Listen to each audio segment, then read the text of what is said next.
Mic check.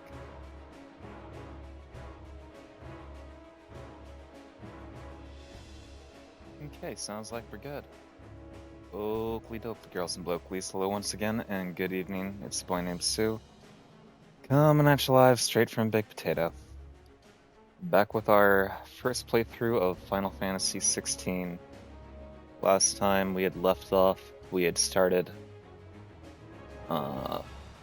going after, what's his name here? Barnabas? Yeah. Old King Barnabas, who had kidnapped Jill after handing our ass to us. So yeah, we're gonna come wrestle him, hopefully get Jill back without too much incident, and hopefully without losing any of our other friends. I guess we'll have to wait and see. But yeah, just like always, we are just gonna jump right in.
Joshua!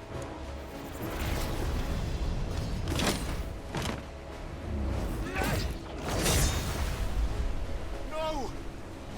There he is! He wants him alive!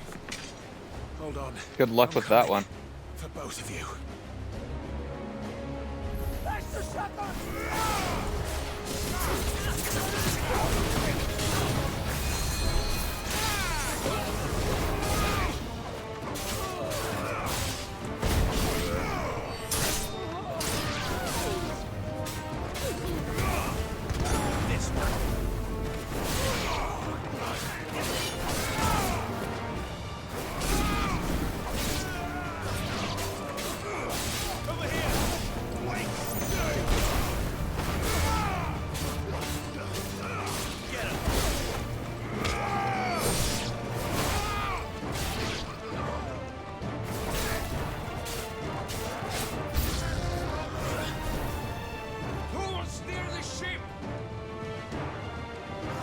Somebody else, because you're gonna be dead.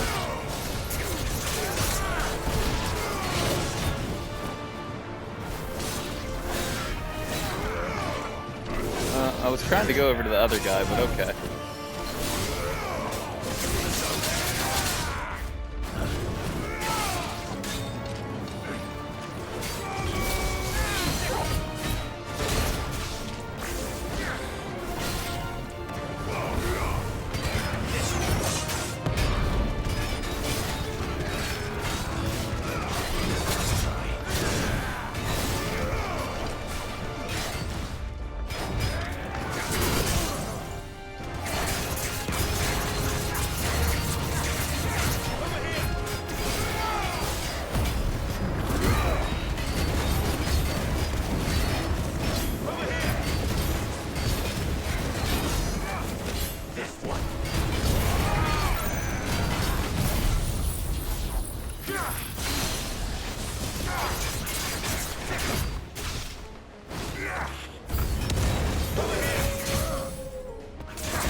go back down here.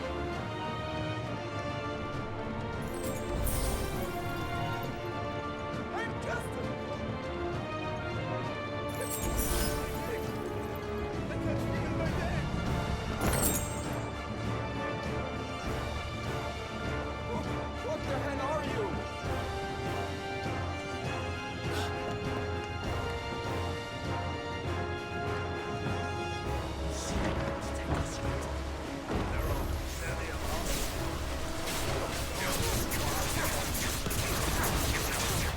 Nice try.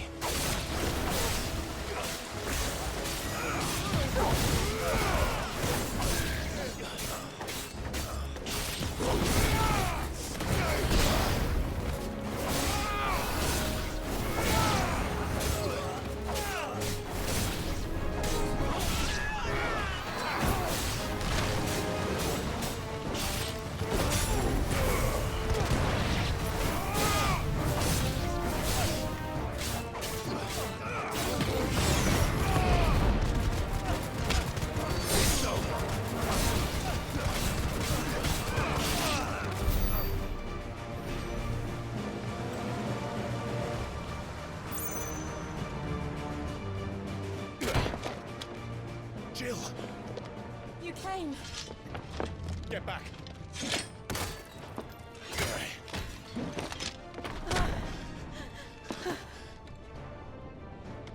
Clive, how did you? I'll explain later. Hands.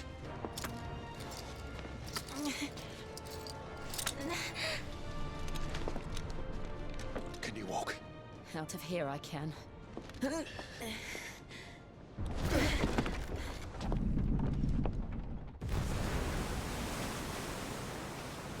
Stand still! Phoenix, are you not the dominant of fire? I see naught before me but a guttering flame. And I see naught before me but a little bitch.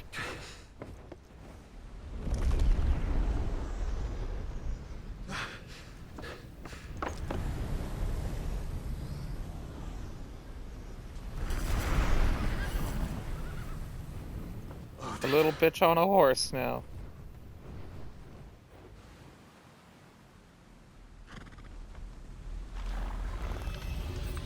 In earnest then?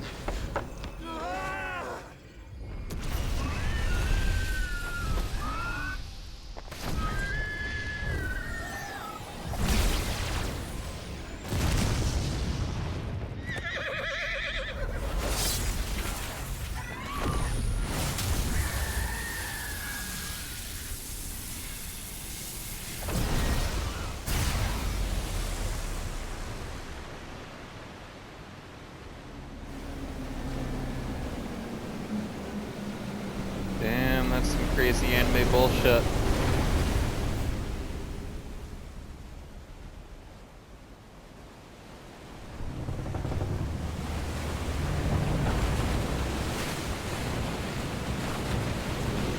Poodle lolly.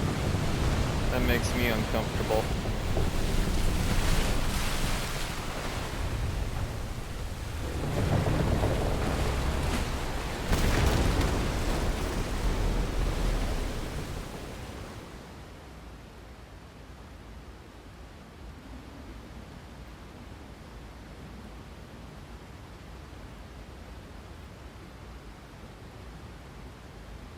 Why is the water stained like that?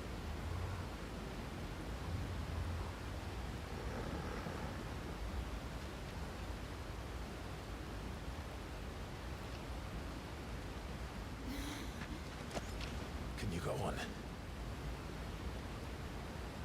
I think so.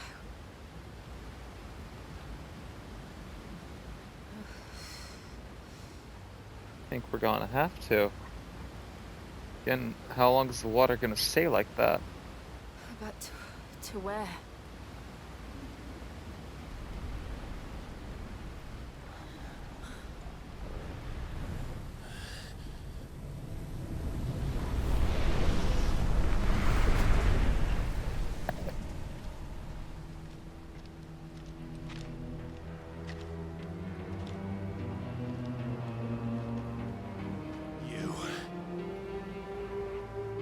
do to Joshua? What I feel like I'm watching a Pirates of the Caribbean movie. Phoenix? Oh, I expect he will survive. This consciousness in which you coil your feeble souls is grown thick with desperation. And thus has my master turned to my blade.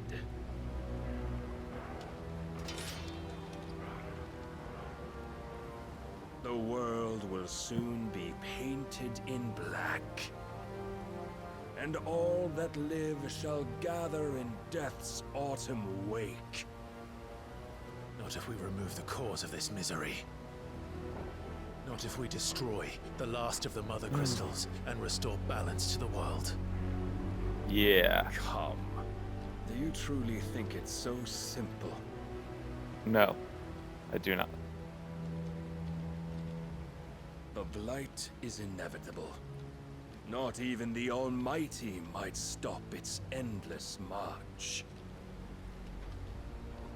Your efforts will avail us naught. Naught, that is, but suffering. You must embrace the truth, Mythos. Accept your place with the Lord. Keep it. As long as there's a chance, there's a choice. Ever led astray by your blind resolve.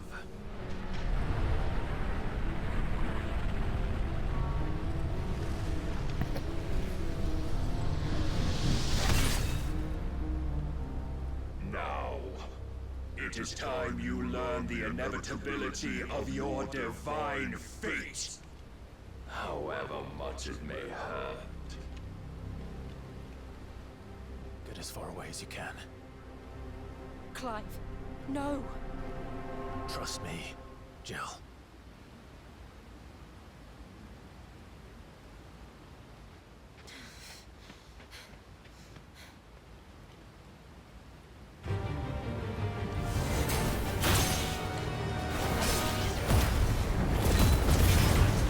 We don't have to do this. What do you mean we don't have to do this? Only to remind you of your duty.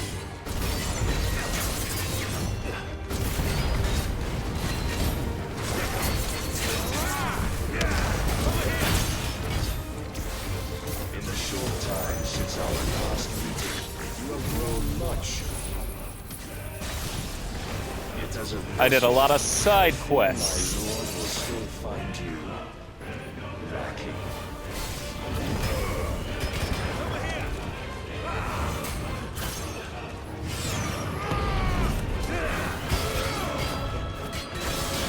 All this fire and fury, and for what? Stopping the blight. A foolish notion fed to you by a foolish man. How dare you? We know naught of this world nor of our place in it. If our fates were so easily rewritten, we would all be gods. Too slow. Nice try.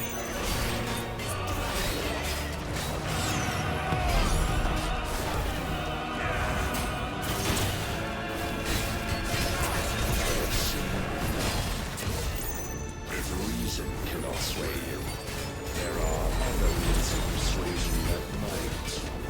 Custom Rise, Mythos.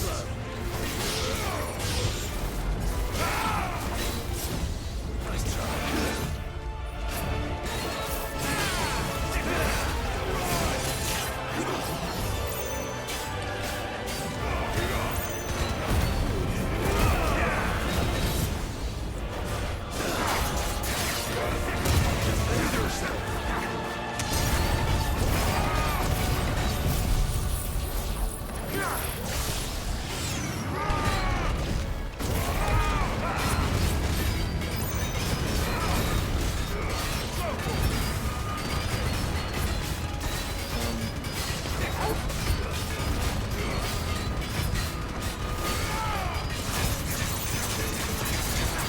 You will assume the mantle Good you've luck. been given.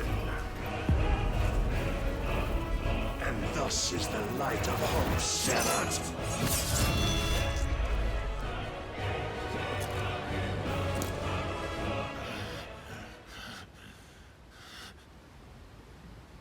You would yield so soon. Never.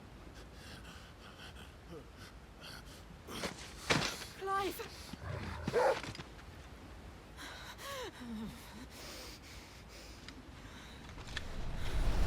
Do you not see? Your iron will weighs you down, dragging you ever further from your purpose. And what is my purpose? Mythos. Who are we? What are the dominants? The breath of the Creator still warm on our lips. We carry his light that we might guide the masses in his name. We are but mighty acts of God. We are more than that. You would be nothing without what he has granted you. The power we wield is his, and yet every time we draw upon it, it wears away at our very being. It breaks us. It unmakes us, that its immaculate aspect might reveal itself. The icon. It is too much for even his chosen few. Apart from you, Mythos, you wield the might of many, yet your body does not answer for its avarice. What are you saying? What I am saying is that we dominants are a means to an end. We were created for you, that you might drink deep of our strength and thereby fulfill your divine purpose. Which is? To feed. As you would know, could you only look beyond the walls of your prison of self-regard. As long as you choose to ignore this, you shall never penetrate my defenses. Still, you may take solace in the fact that you are not alone in your plight. The chains of volition shackle all of mankind, but there is yet cause to rejoice. For the Lord, in his mercy, has taken pity on his flawed creations, and shall see them restored to their proper forms. And what exactly would that be? Why, loyal servants to God. No. Manners, Lord Rossfield? They are men, like you and me. Albeit ones unburdened by the wills that drive our kind to madness. They are pure. They are divine. You mean to turn everyone Akashic? Not turn, Mythos. Turn back. For too long has mankind been led astray by their clamorous wills. It is time they return to a world of quiet equality, where they might once more know salvation. Salvation! And abandon everything we hold dear! We don't need your salvation. We'll save ourselves, and we'll do it on our own terms. Not yours. And not your gods! With every defiant expression of your will, the tighter the chains of consciousness become. But perhaps that fact may be put to use.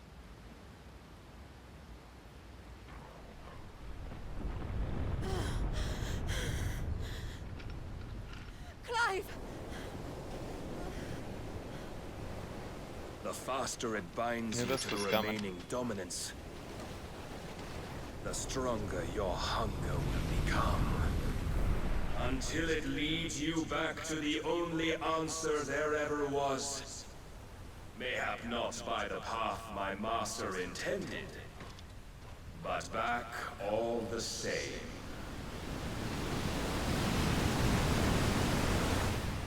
Ash is not far.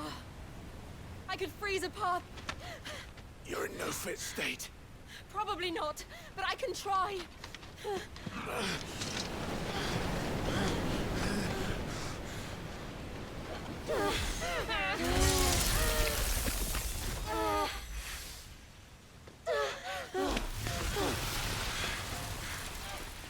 Don't look back!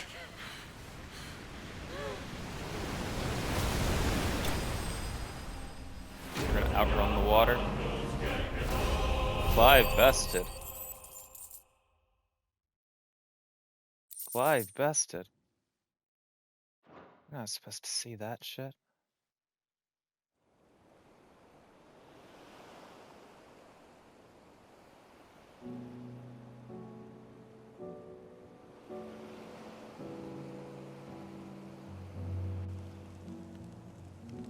I hope the others are safe. The Enterprise was clear of the gap when we fell. They made it, Jill. And they will have seen the ice where it led. We need only wait till dawn.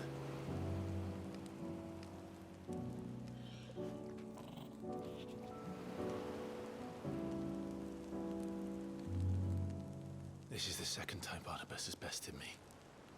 I'm powerless against him. And maybe there really is nothing else for it but to give yourself to his master.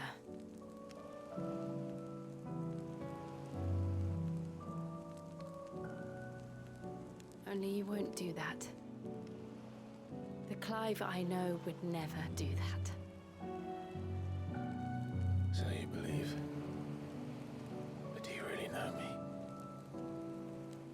If what Barnabas said was true, then I'm more monster than man. And each time I summon the flames from within, I burn away the things that make me who I am. Do you, though? Think of what you've used that power for. Of all the people you've saved. It doesn't matter how or by whom it was granted, only how you choose to use it. And you've chosen to use it for good, haven't you? I've also used it to kill. What if that's my purpose? What if it's all I'm good for?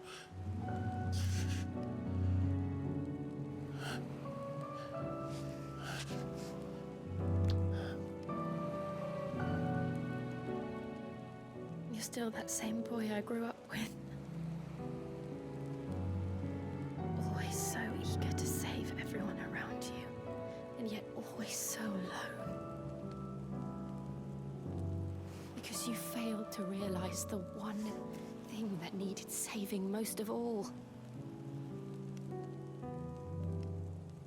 You, Clive. You. You never once took the time to save yourself.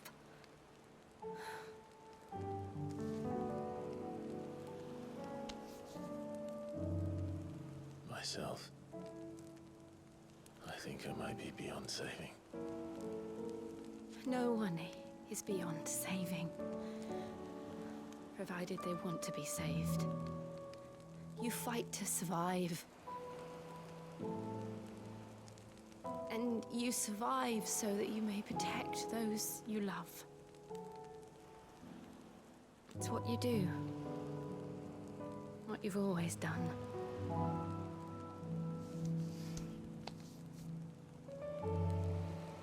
And I know you're not about to change. So I'm going to help you. To give you what you need to protect us all.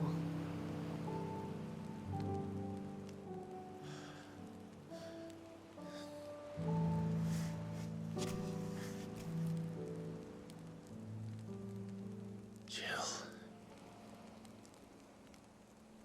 Are you sure?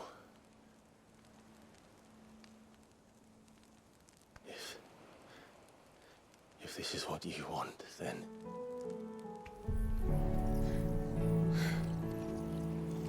Don't worry, Clive. It is.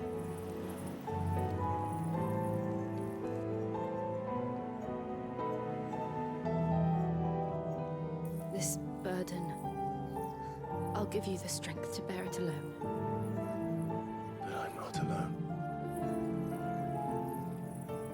These burdens I carry, my sins, my pain, my sorrow, I see now that they are all a part of me.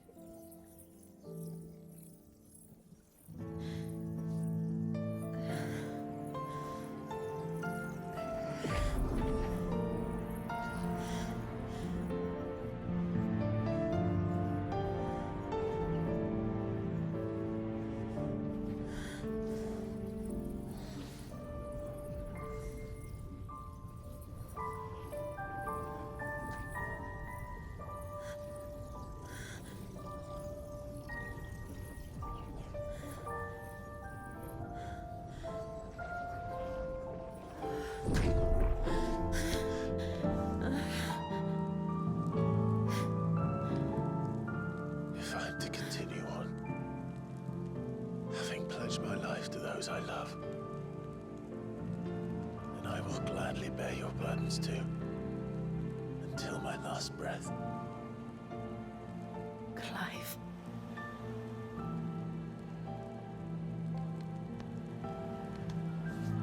I promise you, Jill, we will find a way to escape this fate. Find a way to save each other.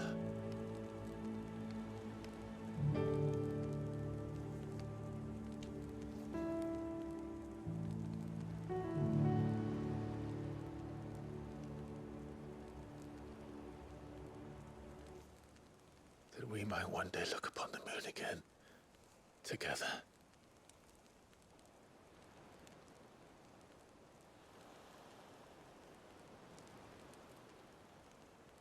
And I promise you, Clive, that I will be there, no matter what you must become. I know.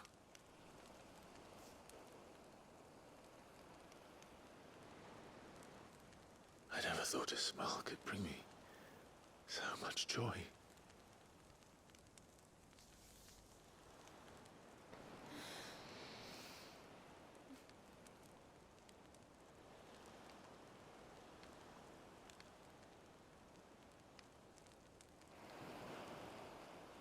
Alright, 60 hours into the game, they finally fucking kissed and got it over with, huh?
Best boy.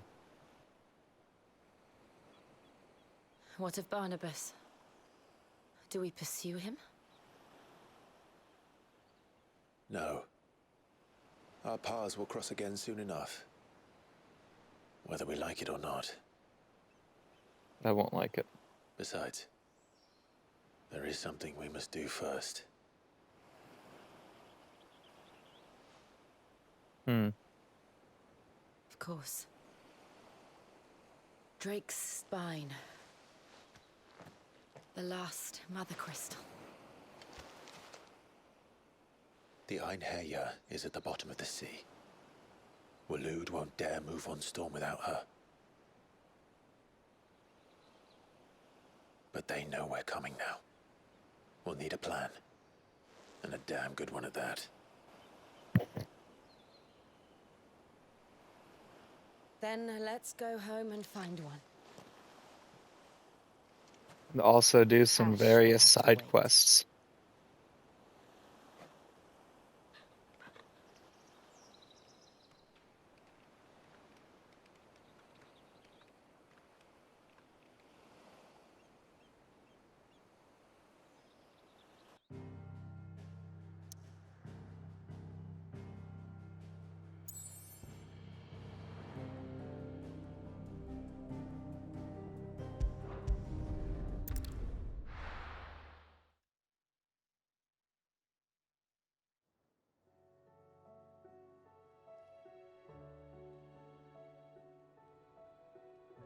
Mid says Odin split the sea in two. She's always been partial to a tall tale. But there's tall, and then there's tall. I struggle to believe it myself. I see your uncle isn't with you. He stayed with the Enterprise. After our brush with the Einherjar, she was in urgent need of repair. And my uncle knows a shipwright in Randalar. We're to join him there when we're ready to sail for Ash. You sure that's wise? Last I heard, the place was still overrun with Akashic. Show me a city where that isn't true. Ultima's plague is spreading. We're running out of time, aren't we? We've done our best to shore up the hideaway. But I doubt a few planks will stop what's coming. Still, we'll keep at it. Every little helps, I suppose. Let's hope so.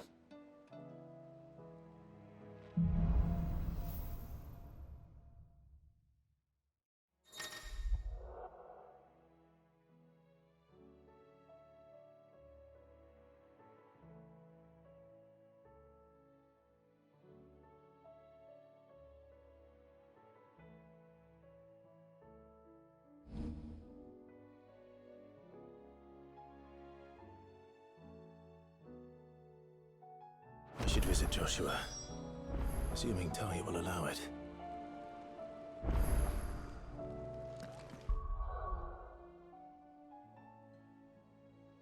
Alright.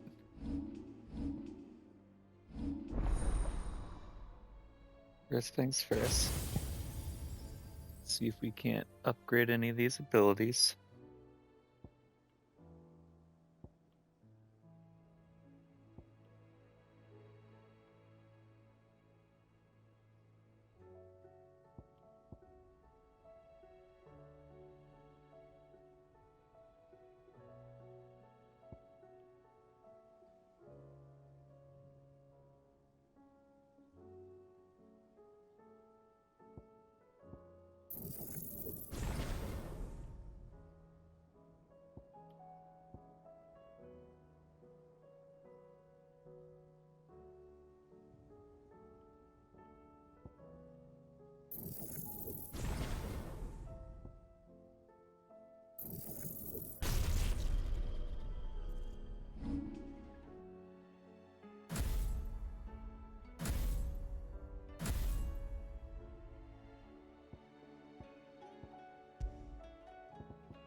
Okay, we'll rock with that for a little bit, I guess.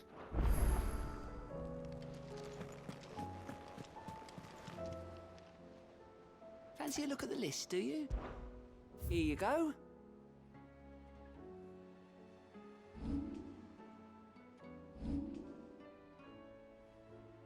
Okay, so we got a lot of things in Dalmekian Republic. Seen enough? Got some stuff going on both Sambrek and Heard the Rosaria. bad news then, did you? What bad news? About Dravost. Blackthorn's old haunt. With the forge and all that. Well, anyway, the mines just down the road from there are spewing out ether like no one's business. And the village? Safe from the flood for now, but they've got other problems. Akashic. Every creature in the area's either turned or on the way to turning, apparently. Zoltan and the others are living on borrowed time. They need help, and quick. Doris sent a few curse breakers to keep an eye on things, but there's only so much a couple of scouts can do. Except get eaten. If something ain't done soon, the whole place will be overrun. I won't let that happen.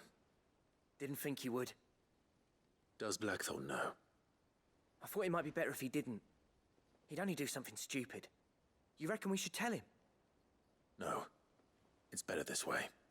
Yeah, well, I can't stand about knowing what's happening out there, so I'm off. I'll see you in Dravost.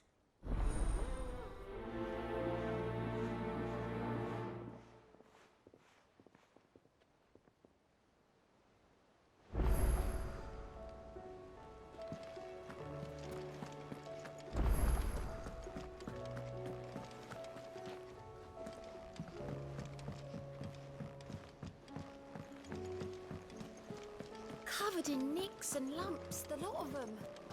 It's a wonder they can still walk. Come back.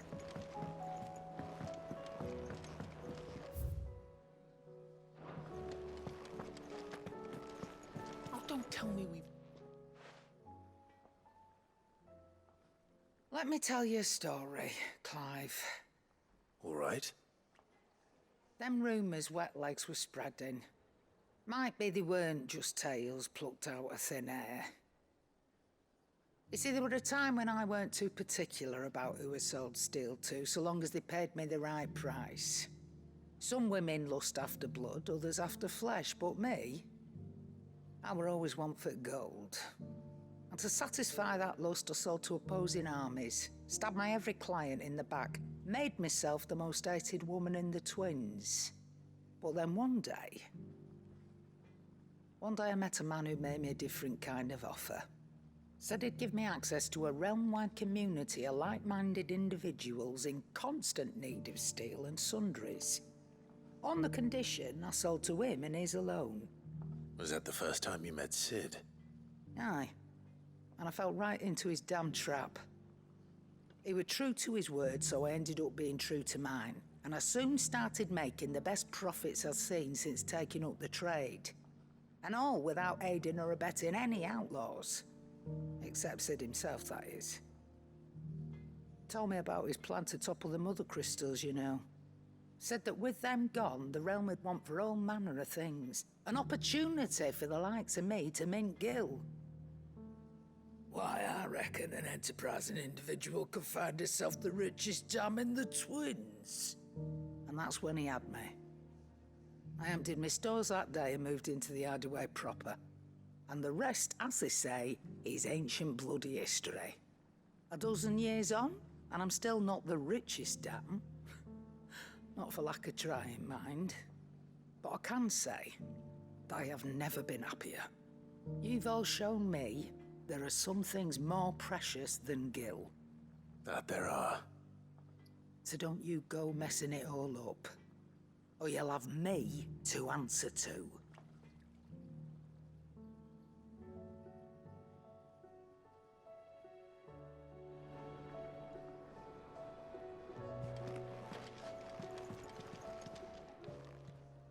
Aye, it's a dangerous world out there.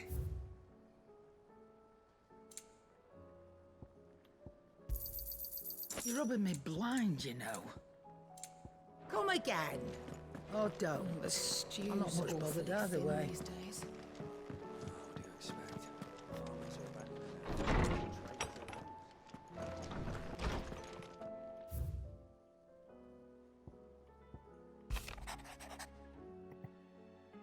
you for helping me guide my mentor free from his mortal coil. Contrary to what the madding crowd believes, we physicers are not without our limits. Cannot hope to cure every ill, mend every wound, save every life.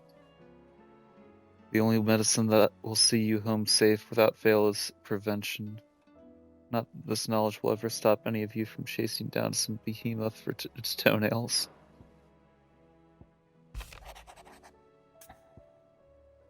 And the other curse breakers have grown concerned regarding the well-being of our captain.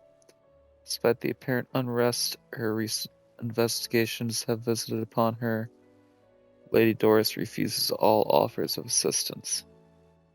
If it is not too much trouble, I would ask that you please speak with the captain and learn what troubles her so deeply. There's no way of knowing if Doris will confide in me, but I can speak to her at least.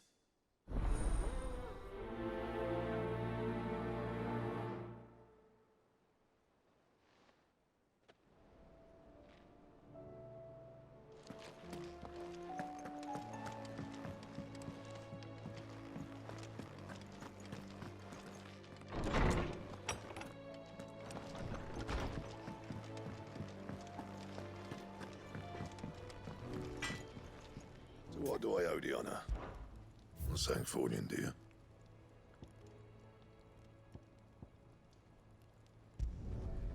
Not bad, if I do say so myself.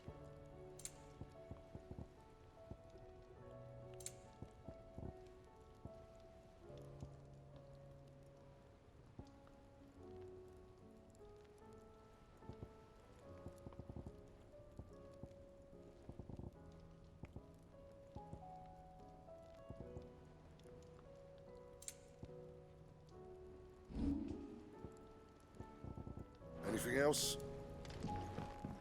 Oh, don't tell me Yeah. the papio nuts and all.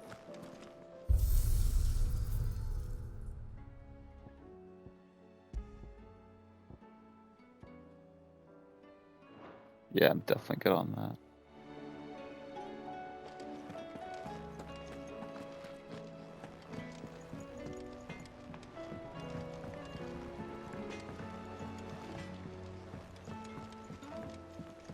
Have you tried Molly's lemon tarts? I've never had anything so delicious.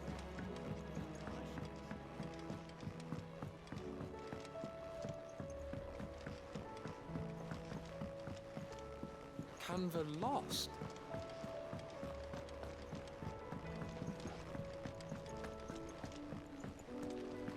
Miss, can we read Miss Editor's story for our lesson today? What a wonderful idea, Jocelyn. Let's do just that. Is that down in Mid's area? Yes.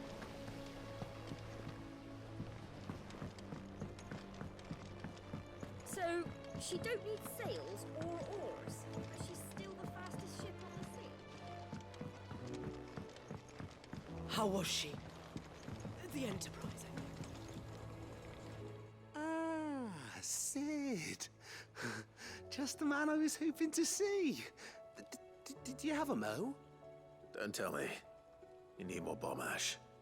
Oh no, we still got plenty of that left. I'm working on bringing another one of the Chief's designs to life. This time, it's a new smelter.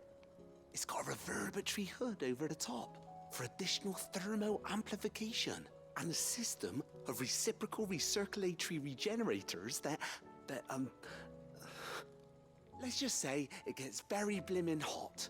A heck of a lot hotter than anything Blackthorn's got in his forge, that's for certain. Only mithril engines get hotter, and you can't chuck ore in one of them and get metal out the other end. Trouble is, we won't be able to make it out of any old rubbish neither. We need the good stuff. And I hear you once helped Helena get her hands on exactly that. Any chance you could help me too? If it's for the good of the hideaway, I'd be happy to. Oh, it is. I promise you. So, what exactly is this good stuff you need me to find? We've got a couple of examples here. Spherical echoes, we call them. More fallen materials. So this smelter is similar to the Mithril engine in more ways than one. That's right. They're a bit like the thermal helms. Fallen ceramics deal with heat like nothing else, see? And what's more, they're directional, transferring heat from the inside to the outside. But these things, they're all outside. If we line the hood with them, they'll reflect the heat right back into the furnace. We've collected as many as we can. It's so interesting. And I know where we can get the rest. Trouble is, they're all watched over by their bigger, uglier cousins. So you want me to visit some ruins, destroy some echoes, and bring back the spheres they're guarding? That's it in a nutshell, yeah. We're only 3 short, mind. And we know exactly where they are. There's one up Amazing. our way, in that ruin that they call Lost Plume, and another in the Silent South, over in Dalmekia. Last one is in the ruins of Advent, which is in the Empire. All right then. Wish me luck. It'll do.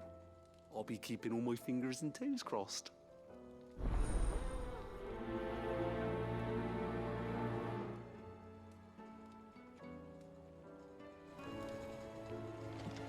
With Canva in the hands of Akashic, we'll need to find another port. Preferably one as well hidden as the eye.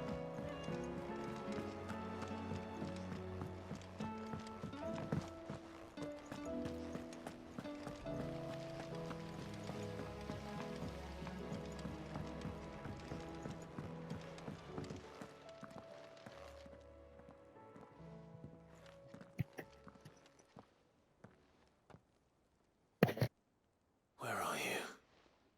Can I help you, Sid? I'm looking for Doris. Is she here? I'm afraid not. She's at Martha's Rest on a job. My job, actually. When she heard what the mission was, she insisted on going herself. Alone. Did she? What was the mission? Following up on some new information.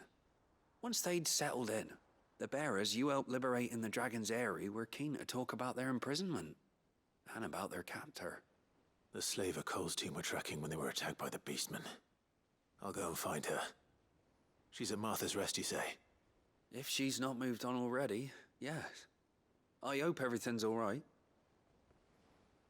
Why would Doris insist on going alone? Maybe Cole was right to be worried.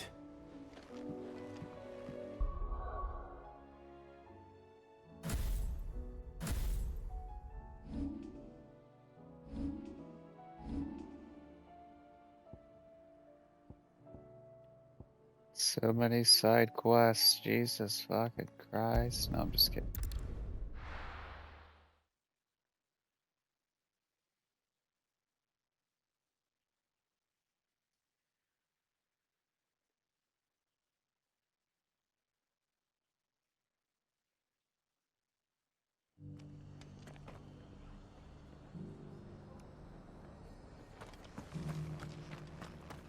Doris should be somewhere nearby.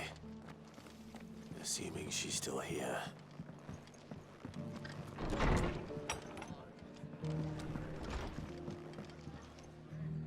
Ah, Clive, I was just about to send for you. I'd like you to take something to Sir Wade up in Eastpool. Seeds for planting. Thought it was about time they started growing their own food. I'll keep providing them with whatever they need in the meantime, of course. But if Eastpool's going to survive, it's got to be able to fend for itself. As of those poor bearers. They've lived their whole lives in servitude, but now they're their own masters. Small wonder they ain't got the foggiest how to provide for themselves. So it's up to us to teach them. And if you're wondering why you, well, the Wagoneers taking supplies up that way have been coming back with more and more reports of Akashic around the village of late. Sir Wade's putting a brave face on it, but I think even he's starting to worry. And if he's likely to share those concerns with anyone, it's you. All right. Thanks. Wouldn't ask if I didn't have to. There. That should be enough to keep him in Gazal Greens for a few years at least. Gazal Greens? Not the most mouth-watering crop, I'll admit. But they're hardy, they grow fast, and they fill a hole. Better that than something that'll wither away at first frost. And chocobos love 'em too, which is no small thing. When I say all of us need to pull together to get Eastpool back on its feet, I mean all of us. They ain't exactly succulent, but cook 'em right and they're just about bearable. I'll take your word for it. Anyway, Sir Wade'll know what to do with them. And if he don't, well, I'll go up there and show him myself. I'm sure you will. Well, you know.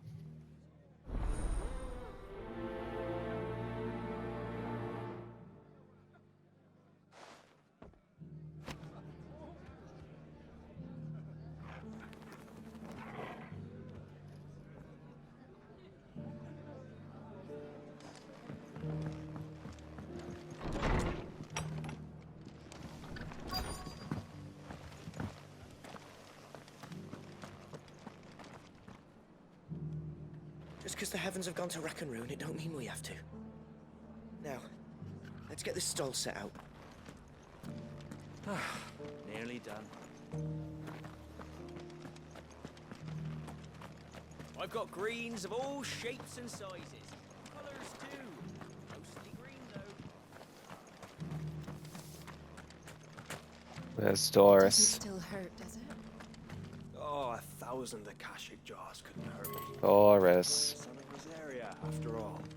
A born survivor. Doris.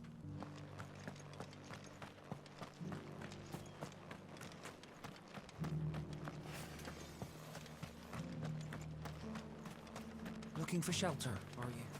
Come on inside. No, I'm fucking looking for Doris.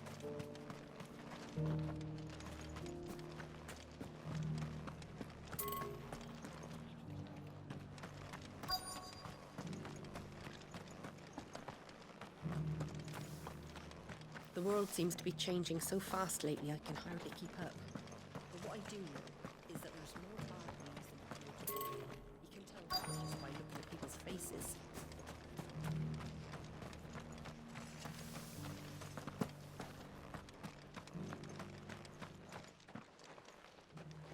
It's been a pleasure. I think we found Doris.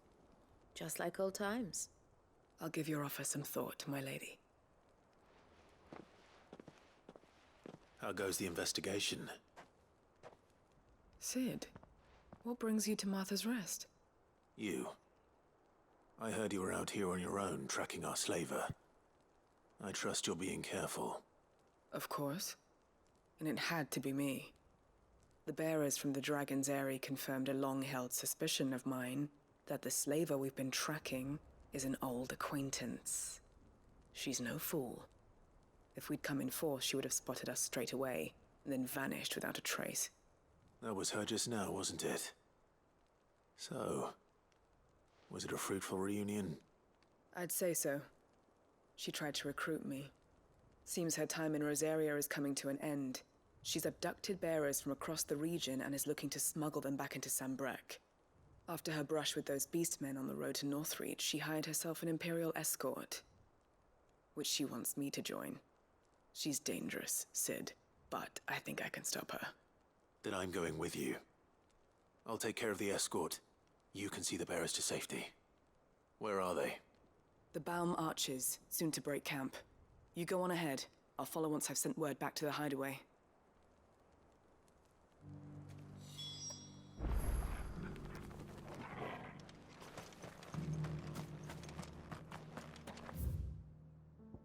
Okay, so...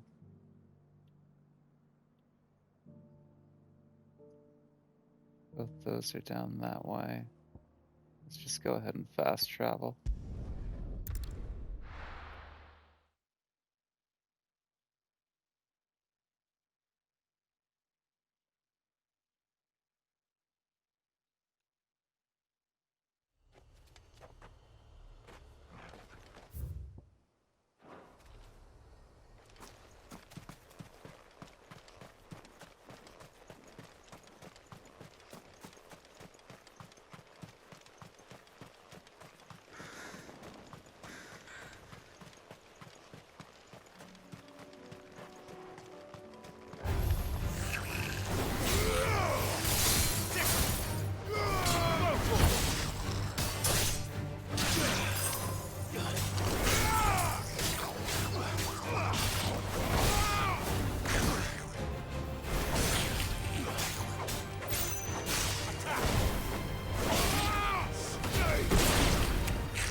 They haven't broken camp yet. How did Doris come to know a slaver, I wonder?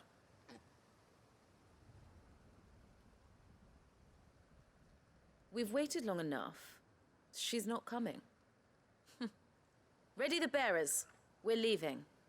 Back to civilization, is it, Mom? With all haste. Lest any of you lackwits start talking like these feckless bumpkins. I presume your men are ready. We've suffered too many delays as it is. Any more and I'll be docking your pay. Yes, Mom. Oh, but before you go, it appears we have company. Kill him. You're welcome to try.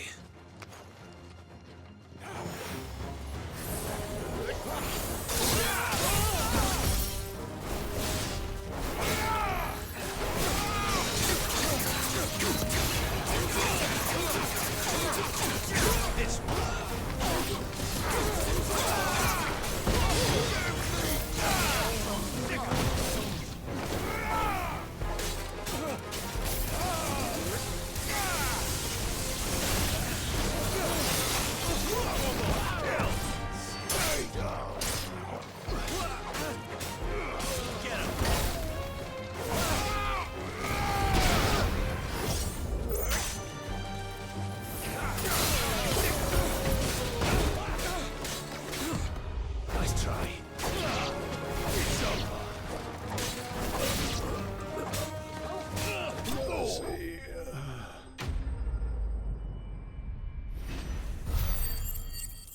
You say mercy, or did he just call me a pussy? I couldn't really hear.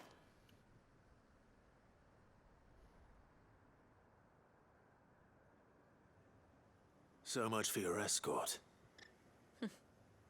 You'll forgive me for not avenging my men. I'm not the swordswoman I used to be. I surrender. Do with me as you wish, Sid the Outlaw. Sid. Ah, Doris. I take it you're not here to rescue me from our brooding renegade? You know, I always wondered where you'd vanished to. But casting your lot with this criminal of all people. Better fighting for a cause than killing for coin. I'm sorry, Sid. I should have told you sooner. This woman, my former master, once trained bearer children to be weapons in service of the highest bidder. She raised me like a daughter, and I did terrible things to earn her favor. It wasn't all terrible, surely. We had our fun, too. You were always so eager to learn, and had such clever hands. All my other children took either to the blade or to the books. Always either or. But you proved yourself a master of both. That's why I kept you for my own. How about it, my little dagger? Care to swear that blade to me again? I never swore my blade to you, nor will I ever. I fight for a higher cause, to liberate the bearers of this world. Farewell, Master. Thank you for making me the weapon I am. You always were a righteous child. Perhaps that's the reason I loved you so.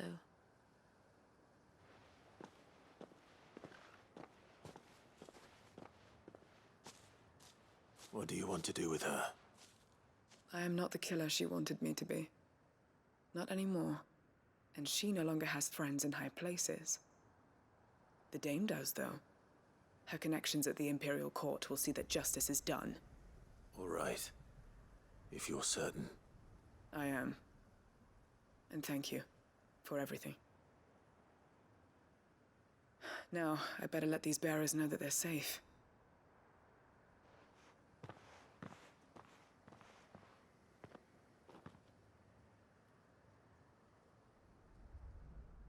And I should head back to the hideaway and put Cole's mind at ease.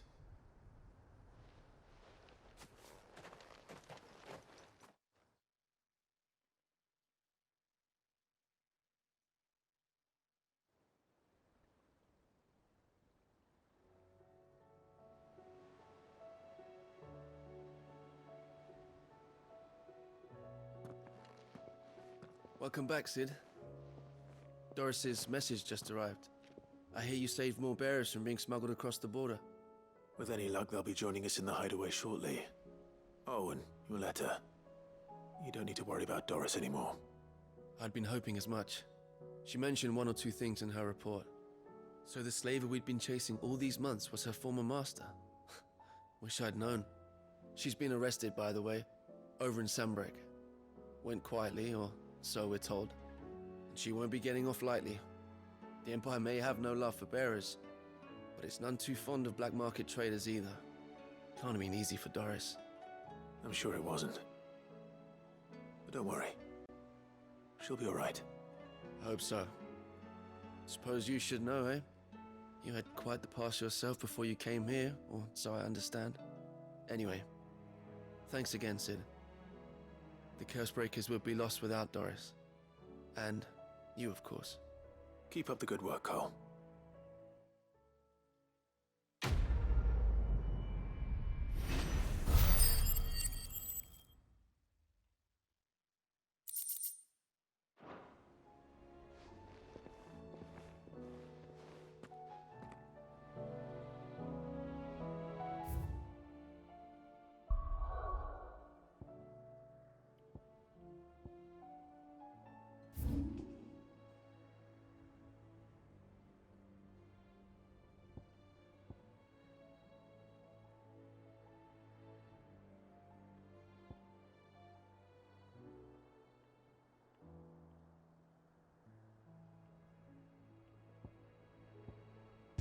Kind of lame that it took me all the way back up here before it let me just finish up things down here.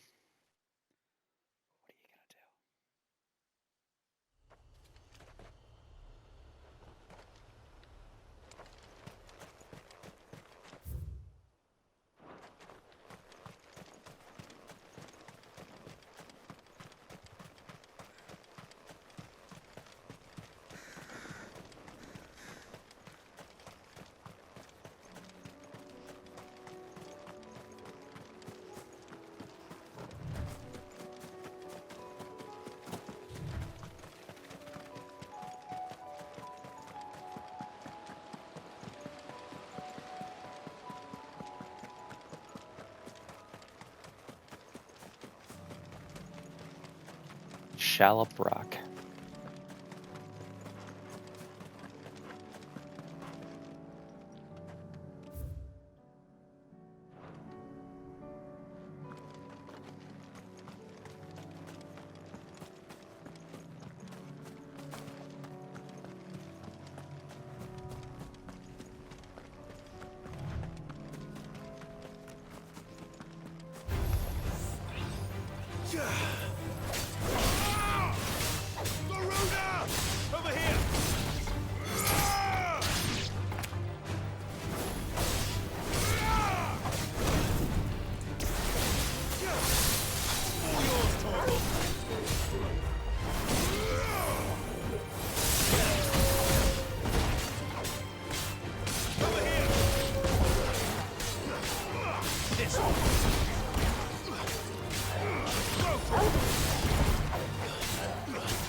To deal with these ones first.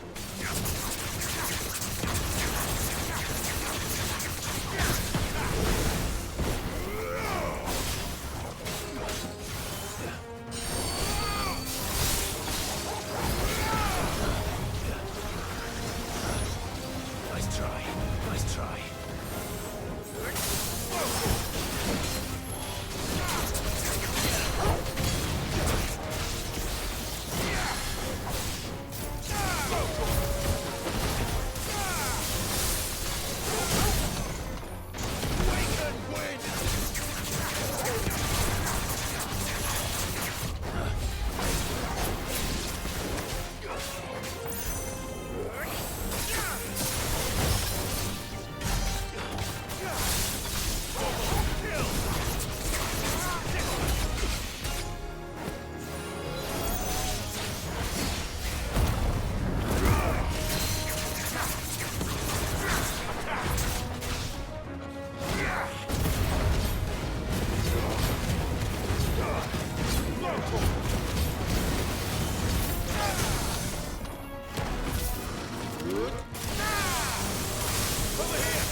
How to find this spherical echo?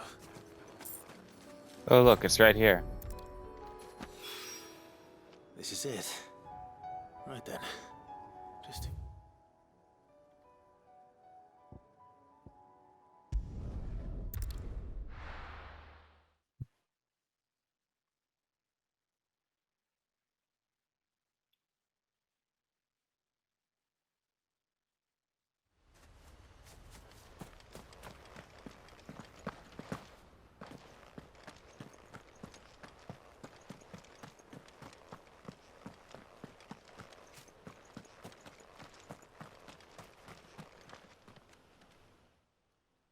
Ah, Lord Rossfield. What brings you to Eastpool? A delivery from Martha.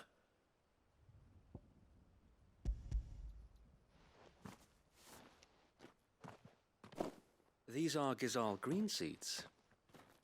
Martha's keen to cut the apron strings then, is she? I jest, of course. You see, I had thought we might be able to revive the old wheat fields, but they'd long since gone to seed, only without the seeds. Martha was hoping he might be able to show the bearers how to plant and tend these, so that they'll be able to fend for themselves. That's not a bad idea.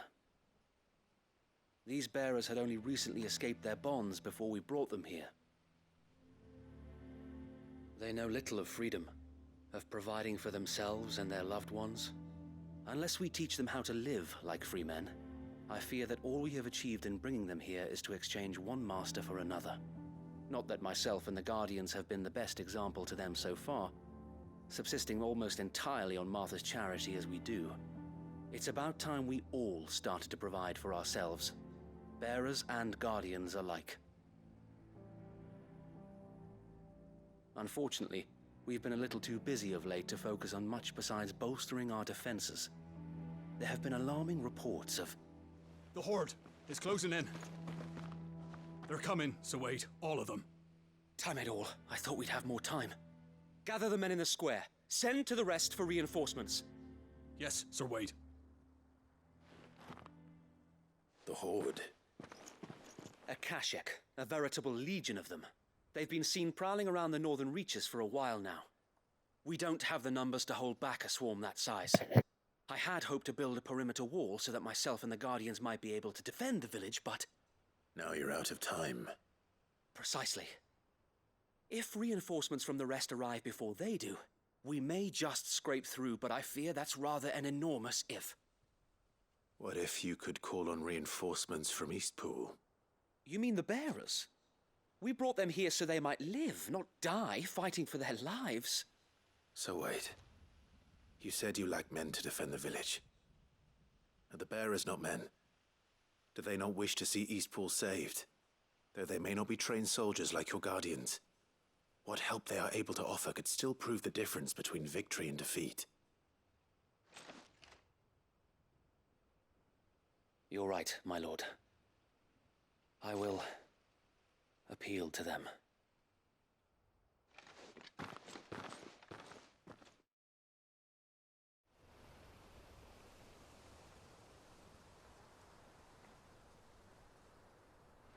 My friends, I humbly beg your aid. We Guardians are few and our enemies many. But I swear we can defeat them with you at our side. You would send us to the slaughter. To serve as bait for those fiends so that you and your men might be spared. And to think we trusted you. Say what you will. A home is not worth dying for. But it is worth fighting for. Sir Wade fights to give you lot a chance. Just like I do. Just like Sid does. We all wanted to give you a home where you could be free. And you got one, didn't you? This place, Eastpool. This is your village. Your home. And if you don't fight to protect what's yours, you'll lose it. You know I'm right. This world wants to take everything from you. Everything. Your homes, your freedom, your very lives. So then, are you going to stand by and let that happen to you? Are you going to accept fate like good little Bran did and die, having never stood up for yourselves? Or will you fight like free men and women? Give me a frying pan, bitch.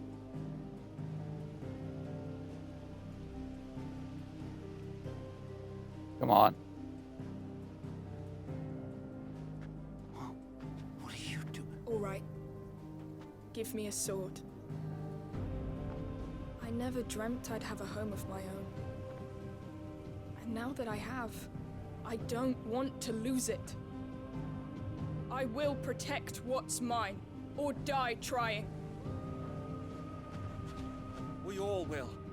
Free men and women, fighting together.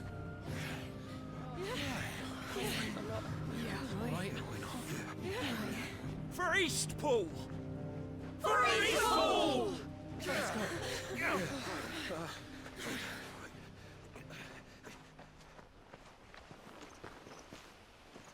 Thank you, Martha. Don't mention it. Just promise me one thing. That you'll show them how freeborn fight. Gladly.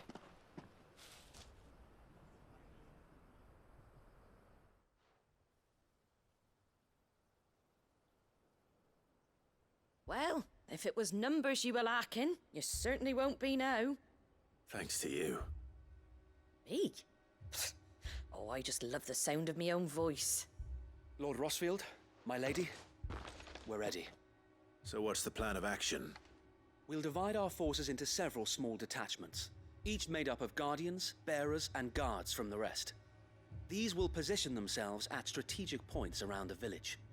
Upon engaging with the Akashic, each detachment will keep the creatures occupied as best they can, steadily retreating all the while. You're going to lure them into the village? I am. We will have neither the time nor the resources to treat the wounded, so injuries must be avoided at all costs. Instead, we will focus purely on defense at first. By coordinating our withdrawal through the use of messengers drawn from among the bearers, we will aim to have the swarm converge at a point of our choosing. With luck, that point will be the village square, the perfect place for our most able warriors to surround them and fall upon them, and for you and I to finish them off. A sound plan, but one that'll require a leader with a cool head and strong nerves to coordinate the retreat. I'd say you have both in abundance, Sir Wade, but you'll be needed. Please, leave the last of the fighting to me. Ha! And let you have all the glory. Sir Wade! They're here! Then you know what you must do. We work together, everyone playing their part, each shielding the other that no man might fall, that Eastpool might live on, for Rosaria. For Rosaria! We've no time to argue, my lord. I'll do as you ask. And I will do as you ask. Suppose we'd better do our bit too then, eh? Right you are, Martha.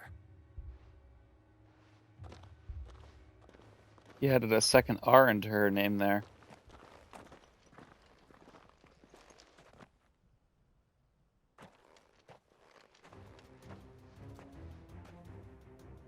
The calm before the storm.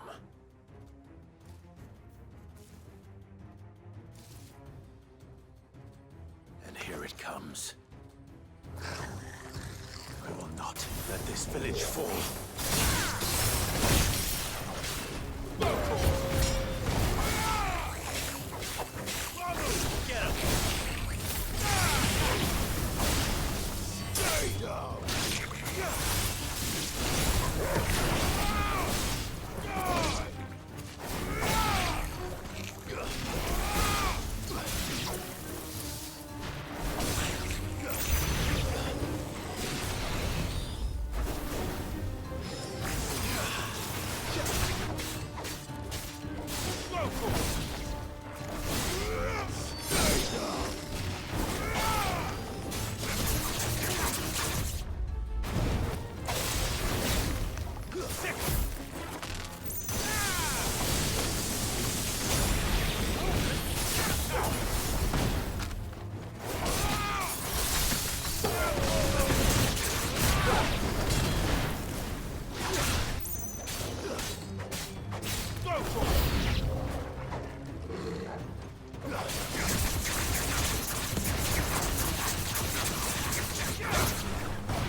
Looks like that's the last of them. Lord Rossfield! Change of plan! What is it? Owl from the rest. An Akashic curl's been sighted on Rhiannon's ride and is headed in their direction. Well, the better half of her guard is here. So wait, how many Akashic remain in East Pool? Hard to say.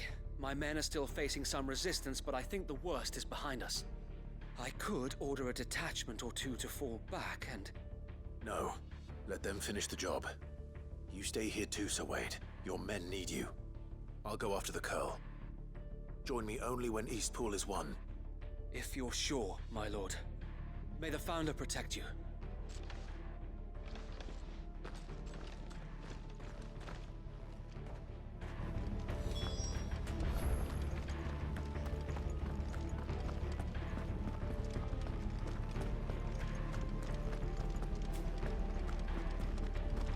Next one's mine.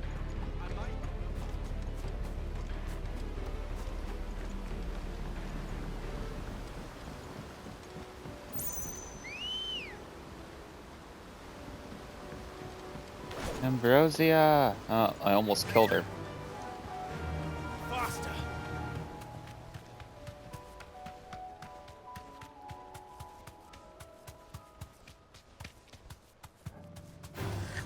Time to fight. Nah.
Back to Eastpool.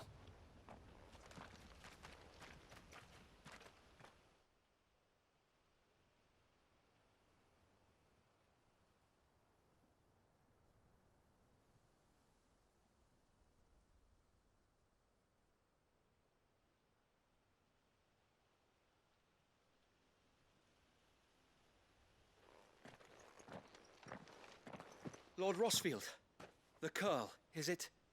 It's dead. Thank the Founder for that. No, I thought I'd let And this for one you, go, you know. my lord. We were able to eradicate the rest of the Horde. I have guardians posted around the village to keep watch for further attacks, but all seems quiet for now. I hesitate to say it, but I think it might be over. I think it might.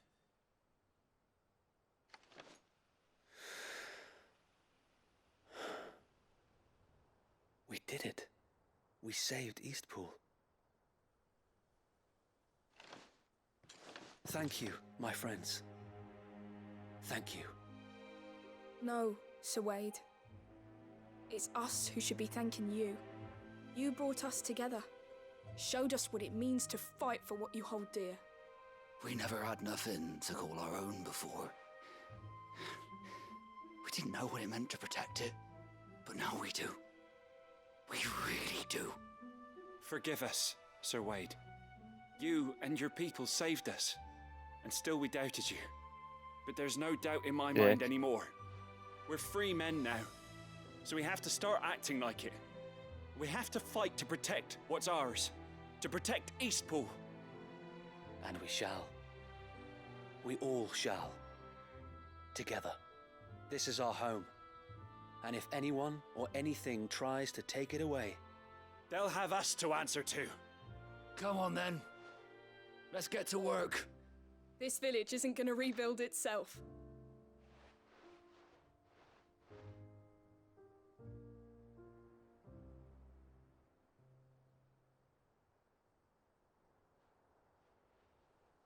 They're not slaves anymore. no. They're Rosarians. Your father took pity on the bearer's plight, and I believe if he was still with us today, this is what he would have wanted. I believe you might be right. I shall remain here, my lord, and do what I can to help rebuild the village. After all, this is my home now too, and I could hardly call myself an Eastpoolian if I didn't pull my weight. I think you'll find it's Eastpudlian, Sir Wade. But you should be proud all the same. I'll have to pull my weight too. Can't have the rest getting outclassed. Speaking of which, I ought to be getting back. Can we continue to count on your support, Martha? Of course, and I'd be counting on yours too. Us Rosarians have got to stick together, haven't we? Indeed we have. And Clive, come by the Golden Stables when you get the chance. I ain't paid you for delivering them seeds yet. All right. I will.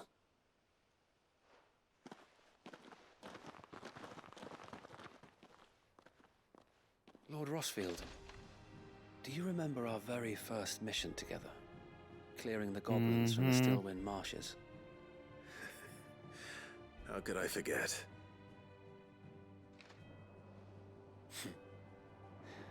There's one sight that I shall never forget. You, facing off against that giant Morble. Not a trace of fear on your face. Since that day, there have been more than a few times when I felt like giving up. When the odds seemed so stacked in the enemy's favor, I thought I may as well just lay down my sword and surrender. But every time, I would think back to the look in your eyes that day and remember what it means to be a shield. Know that whatever trials Eastpool may face, I shall never lose courage. Thanks to you. So, Wade. I love you too, Wade. You have always been a true shield. I know that Eastpool, and indeed all of Rosaria, will be safe in your hands. Thank you, my lord. I know the rest of the world will be safe in yours. I'll do my best.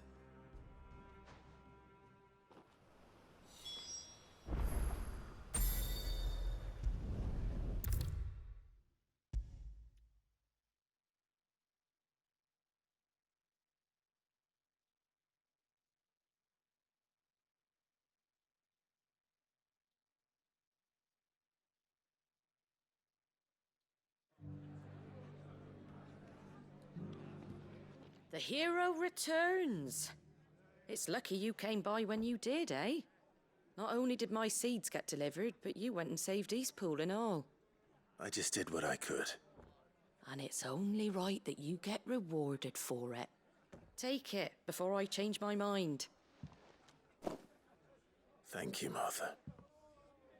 So, Eastpool's finally back on its feet again.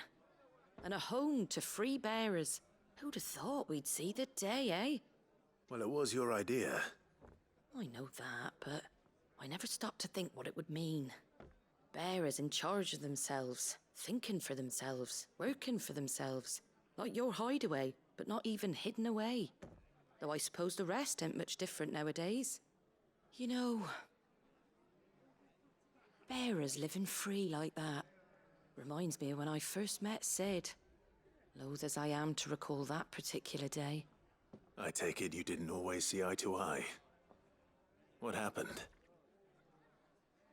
Well, if you really want to know, I started doing what I do long before I met Sid. In fact, that's how I met him. Or at least how he came to meet me. He showed up at the stables one day, asking questions about who'd been buying up bearers. Founder knows what he thought I was doing with them. Running a hunt, poking around in their innards. Something awful anyway. Me, I thought he was a new constable. Thought the game was up. But somehow we both managed to work out what each other was about.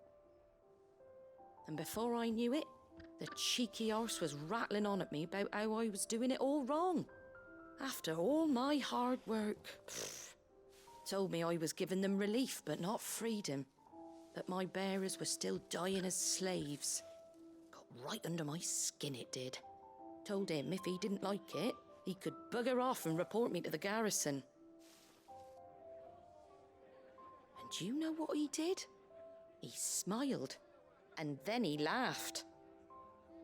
And then I did the same. We made a pact that day. That whenever one of us was in need, the other would always be there for him. And you were? Well, we both wanted the same thing. To make life better for bearers. Just like your dad. Do you know I was born right around the time Elwyn became Archduke? Growing up, I saw how he tried to change things. He certainly didn't lack for ambition, that one. Indeed. But the loftier one's ambitions, the harder they are to achieve. Which is why those of us who follow in their footsteps need to finish what people like Sid and my father started. Suppose you're right, aye. And if we don't manage it, there's always them who come after us. Good thing we've got a few half-decent Those sorts who waiting in come the wings, after. eh? It's almost enough to give you a little bit of hope. Just a little. Anyway, enough nattering. Better get back to work. Let's see about making everyone some dinner, shall we? The least the folks who saved Eastpool deserve is a hot meal. And you and me ain't gonna save the world on an empty stomach neither. That sounds like a wonderful idea.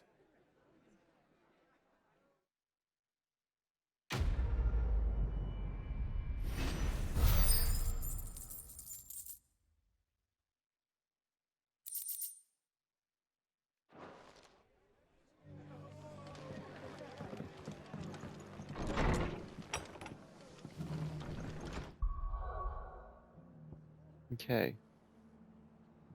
Off we go over here now.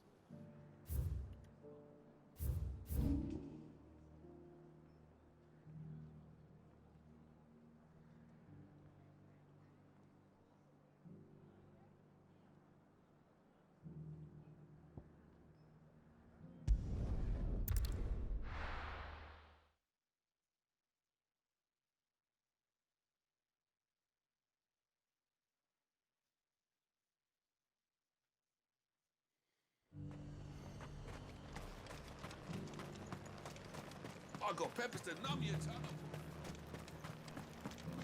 But there were ghosts at the gates, not Daisy.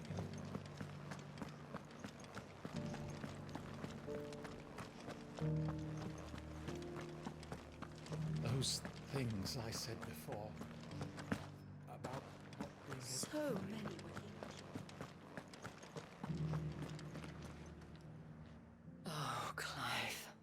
What am I to do? My wards and I may soon be without a home. What's happened?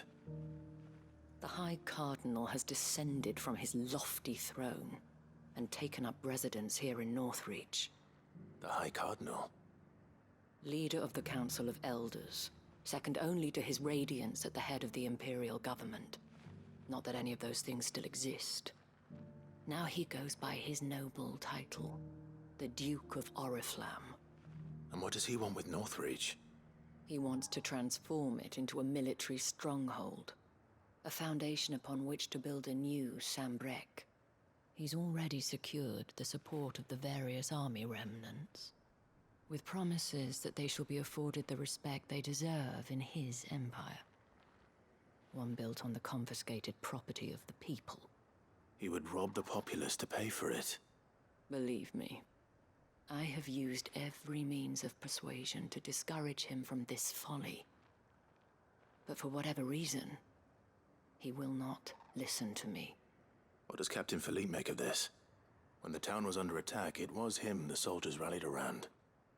Couldn't he use that influence again? How? By speaking out against one of the most powerful men in Sambrec.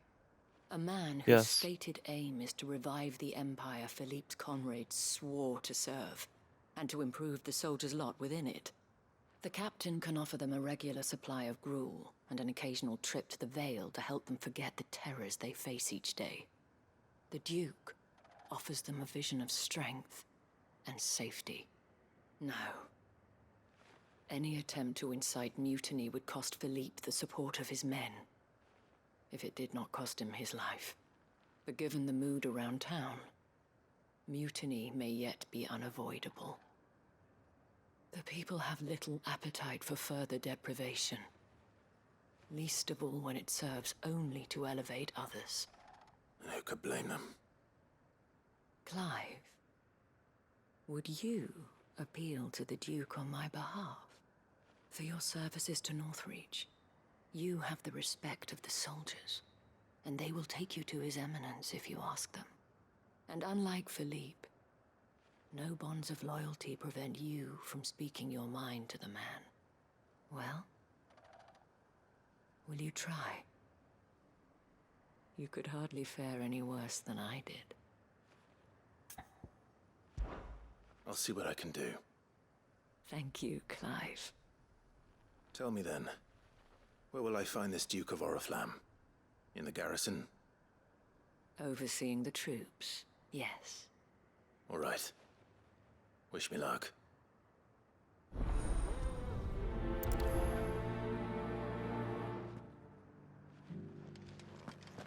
I may have met this Duke before, at the Remembrance Ceremony.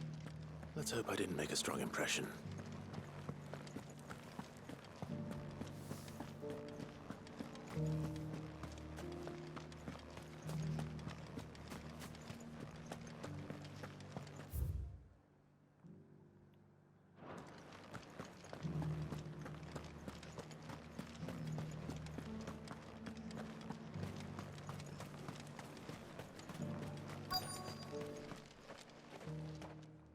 Halt! Oh, sorry about that. You're the dame's man, aren't you? You got some business with the captain? No, actually. With the Duke. I was hoping I might be able to speak with him. We're under orders not to let any civilians pass. But you should be all right. His Eminence has heard all about you and your heroics. Wait here. I'll go and ask.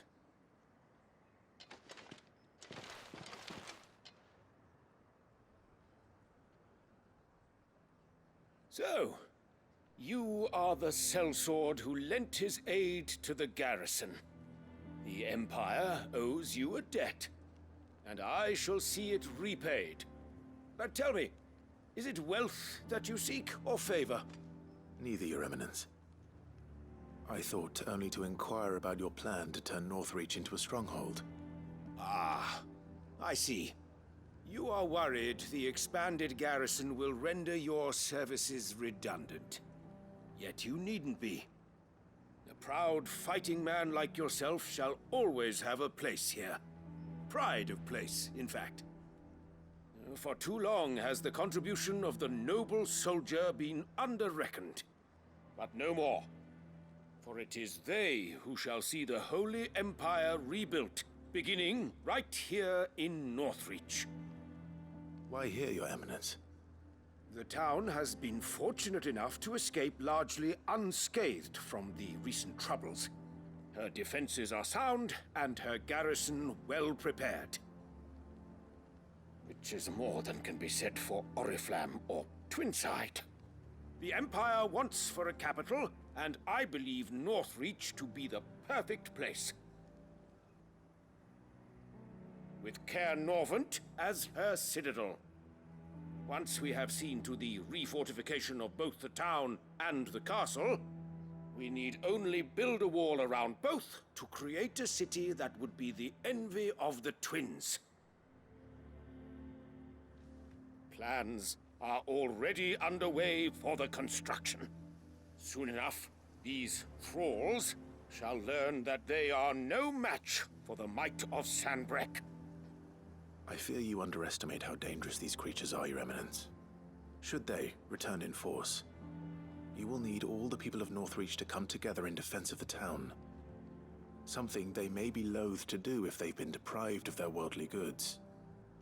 The people will do as their leaders command. If Sanbreque is to be rebuilt, she will require a functioning government. One whose authority is beyond question. That is why this levy is necessary. So that any man who wishes to join the army might do so and be fed, outfitted, and paid as befits a defender of the Empire. And yet there are those who persist in peddling the treasonous lie that I seek to steal from the people and drive them from their homes. I suspect they're afraid of losing what little they have left. Precisely. The common folk have little and less, and you mean to deprive them of even that. You would sow the seeds of your new empire in your own salted earth. Sabine, we have discussed this. Yes, and I told you then how putting the empire before her citizens would lead only to revolt. Without an empire, there are no citizens. And in yours, there will be only beggars. Is that what Griga wills for her people? Do not take her name in vain, Sabine. I'll come back later. A citizens' revolt. I wonder what the people really think of the Duke's plan. It wouldn't hurt to ask them, I suppose. Let's begin with those on the other side of the wall. Sabine, you are embarrassing me. No. I left everything. As long as you remain, the Veil will see to your needs.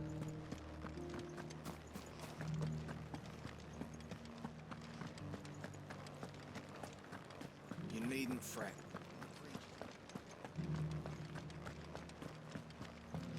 There were ghosts at the gates not days ago. All right there. What is it you're after, sir? Just your opinion, actually. I wondered what you thought of the Duke of Oriflamme.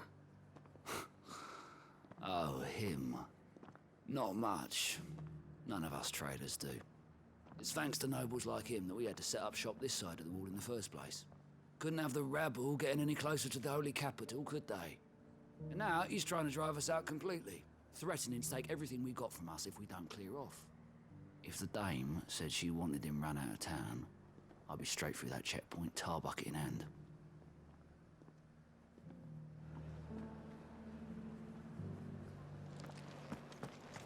Good to know.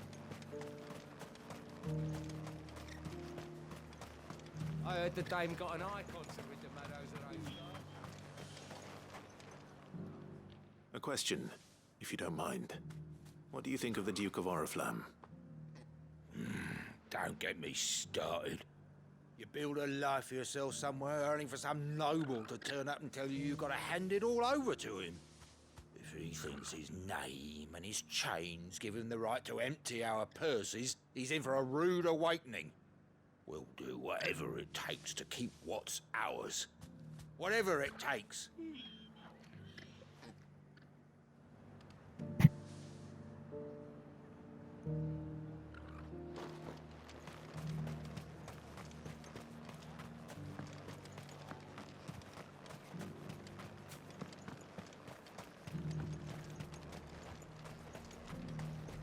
Why, your stall is as rough. I've been hearing a lot of talk about a certain duke. Nothing good, I'll wager. Going around acting like he owns the place. And with hardly a word to the dame. This is her town, not his. I take it you'd rather she was in charge. As far as I'm concerned, she still is. Just need his eminence to sod off back to Oriflamme. Well, the people seem united enough. What about the soldiers?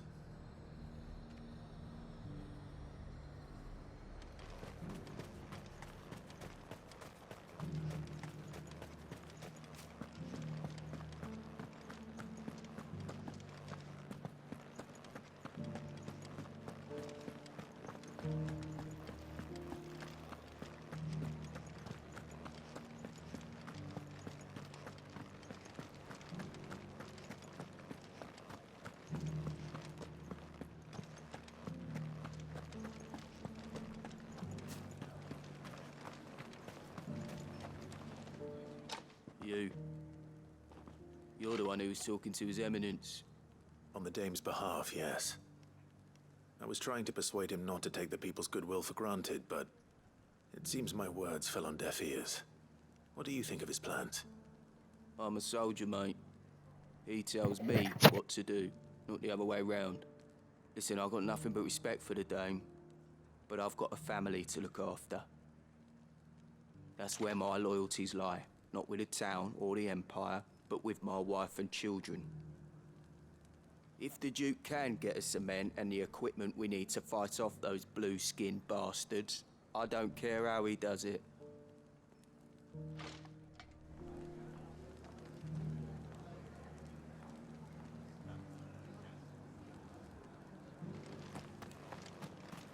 As long as you remain, the Vale will see to your needs. Embarrassing me.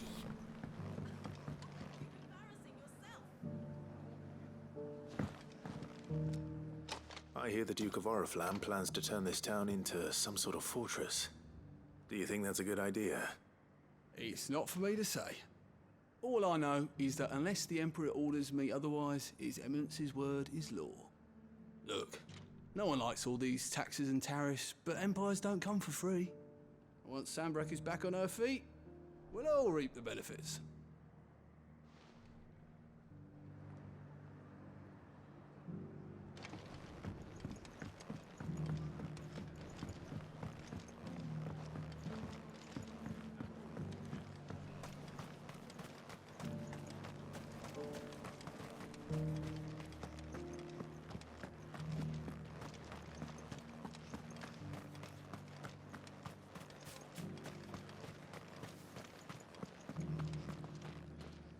Excuse me, do you have a moment? I wondered if you'd mind sharing your thoughts on the Duke of Oriflamme. Well, he's made a lot of enemies coming in the way he did. But I mean, look around us. You can see the state the realm's in. The traders might not like having the screws put on them, but if they volunteered a few more of their hard-earned gil before things got bad, maybe they wouldn't have to. I think the Duke's got a point when he says rebuilding the Empire's the best way of making sure we're all protected. And if that means people who don't know one end of a sword from another have to make way for those who do, well, that's just how it goes. Let's see what Philippe makes of all this.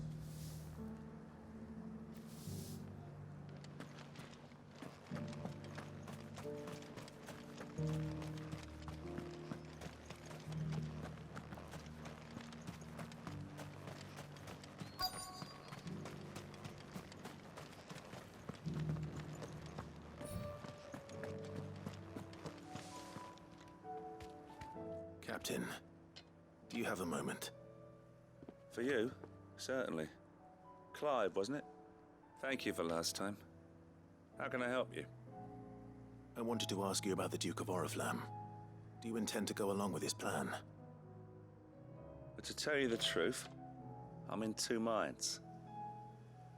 It's my sworn duty as a captain of the Imperial Army to obey his orders. But I can't say I agree with him. Philippe, I remember you saying that you became a soldier to protect the people you loved. The Dame included. That's right, I did.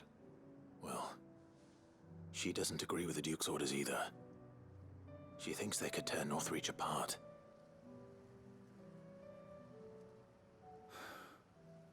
And she's probably right. Thank you, Clive. I know what I need to do now. Protecting the people I love is what matters. Doesn't matter how. Well, duty calls, so I better go. Thanks again.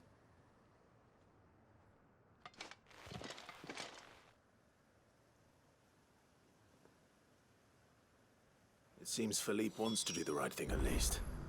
I expect Isabel will be pleased to hear that, if nothing else.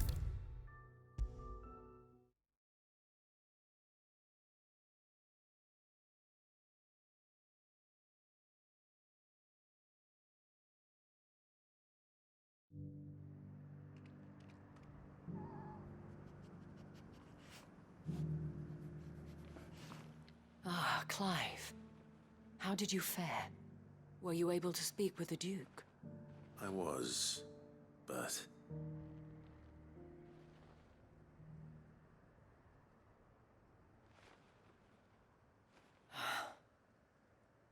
So Northreach is to be a fortress after all. Well, it will certainly help to hold back the thralls. There's no denying that. Though I doubt it will come as much consolation to the townspeople whose worldly goods are confiscated to pay for it.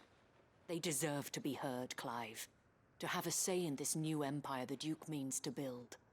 Sadly, His Eminence values their obedience more than their opinions, and hopes to reassert the authority of the state. I fear he sees the people as mere pawns on his chessboard to be sacrificed for the greater good. Needless to say, they themselves are of a different opinion, and would rather their destinies were in your hands. The soldiers, meanwhile, are content to follow their orders. And not just because of the Duke's rank, but because of his vision. I thought as much. Had I sworn to protect Sambrek, I dare say I too would want nothing more than to see it rise from the ashes. Thank you for trying. But the battle is lost. I don't know about that. What happened to your uniform? I handed it in, along with my resignation. Told the lads I wished them well, but that I owe it to those I love to call it a day. But why? Because I realize what really matters to me. Not following some nobleman's orders for the sake of it, but protecting what I care about. Protecting Northreach.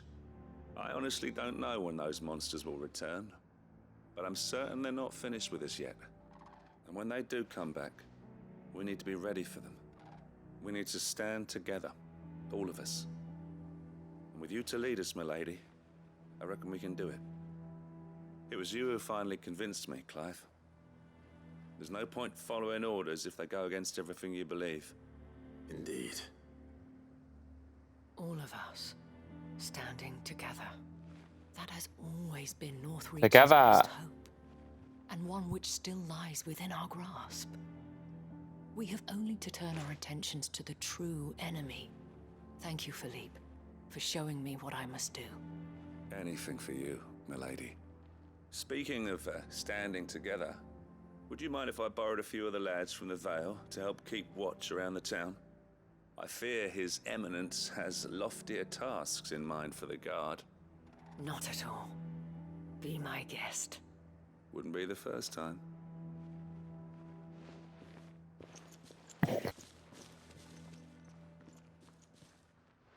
There may be hope for Northreach yet. Especially with men like you and Philippe to champion our cause. I, for my part, shall continue to work upon the Duke, in the stubborn belief that I might still tempt him into joining hands. But I suspect I shall have to call upon your aid again.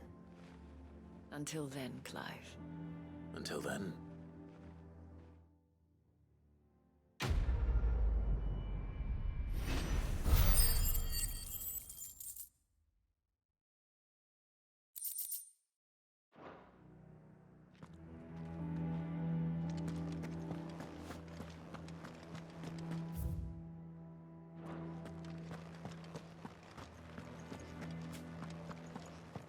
those things I said before about not being able to fight.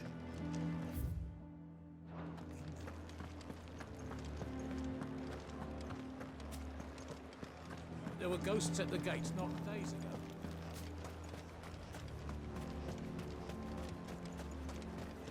All right, off we I go. heard the dame got an eye concert with the man.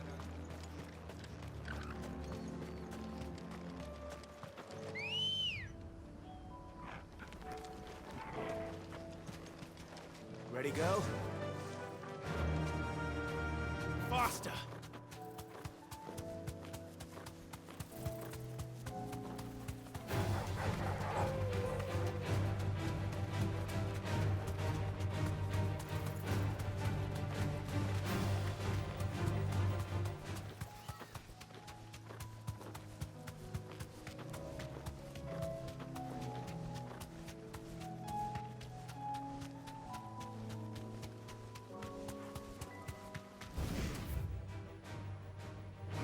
I'm not going the right way.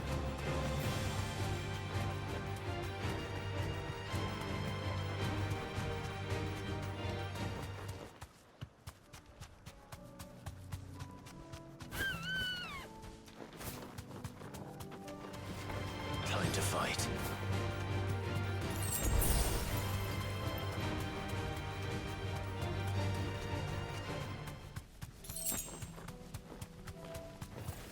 Don't get surrounded.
Two down, one to go.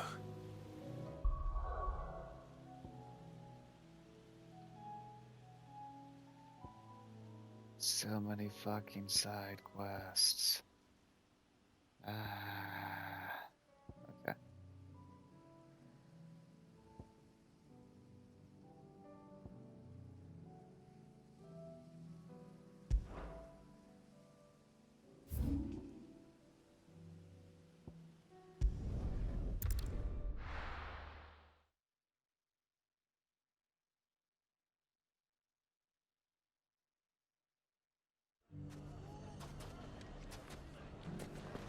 Everything's back the way it was. Take that, you naughty... Clive! To what do I owe the pleasure? I just wanted to see how the town's been faring since you brought everyone together. Since we brought everyone together, all is absolutely wonderful. Conrad and Natalie's hands remain safely away from each other's throats and firmly at the helm. Our stores are full, and the bandits still too disorganized to raid them. Just as the good Lady Jane and Lord Underhill intended. Are you a lord? Lubor's going to be one too. They're going to make him the Lord of Dalimil, because of how he stopped all the grown-ups from fighting. It's the mayor of Dalimil, dear child, and the vote hasn't taken place just yet. But if the people wish me to lead them, I shall. And my first act will be to build a school so that menaces like you two learn not to interrupt your elders. Speaking of menaces, there may be a rather worrying one just over the horizon. May there indeed. I'm afraid the example Conrad and Natalie set in putting aside their differences and presenting a united front might have caught the bandits' attention. And they might have elected to take a similar approach. They have formed what one could call a League of Outlaws, and they grow more organized by the day. We'll fight them all off just like last time, no matter how many of them there are. Won't we, Lubor? Of course we will. If we continue to work together, we can overcome any challenge we choose to face. The longer we avoid facing this one, the more difficult it will be. Until the only way to overcome it might be to run for the hills. Our best hope is to nip these efforts at organization in the bud, by finding those ne'er-do-wells who have yet to join the cause, and ensuring that they never do. Perhaps a certain Lord Underhill might be willing to lend us his aid once more? How could I refuse? Thank you, my lord. Victor will fill you in on the particulars. I have him stationed by the desert gate, receiving and collating reports from my scouts. Such an amenable soul. He reminds me of you. I'll go and speak with him.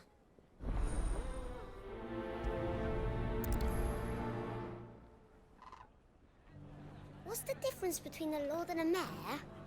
That's easy. One of them swings. A League of Outlaws. Sounds like we have some competition.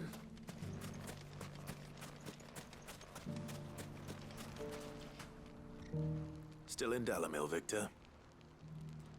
Ah, Sid. I thought you'd have returned to Cosnis by now. I did. Then I came back. I've developed something of a fondness for the place. And having worked so hard to see it saved from one fate, it would seem remiss to abandon it to another. A sentiment Master Lubor certainly isn't shy about exploiting. Hence my doing his bidding yet again. You're not the only one. What does he want you to do? He asked for my aid in putting down the bandits. And he said that you might be able to help me find them. Then you've come at just the right time. I was on my way to speak with Conrad about how to organize our forces. There are more camps in the vicinity than we can safely strike at once. But we must strike together, and we must strike soon at as many camps as we can. We can't give this league of theirs time to rally its forces. All right. Which camp shall I take? There's one upriver. Just out there, across the dunes. Leave it with me.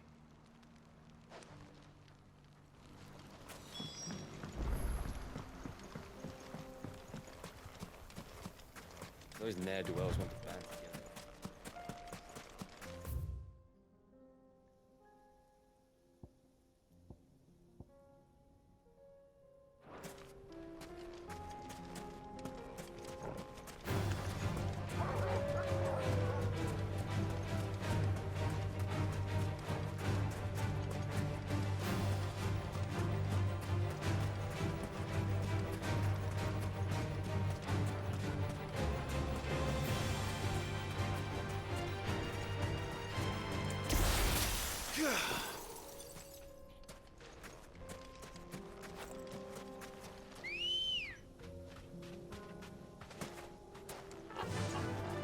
Fly, Ambrosia.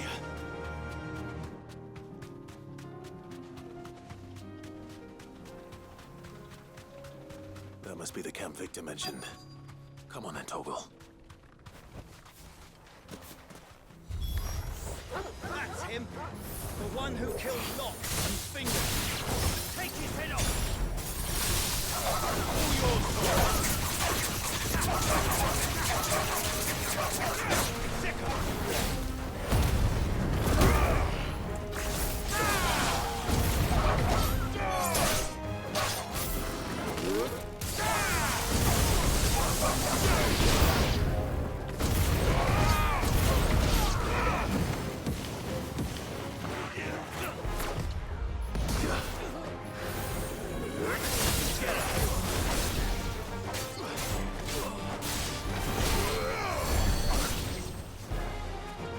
Alright, where's that guy?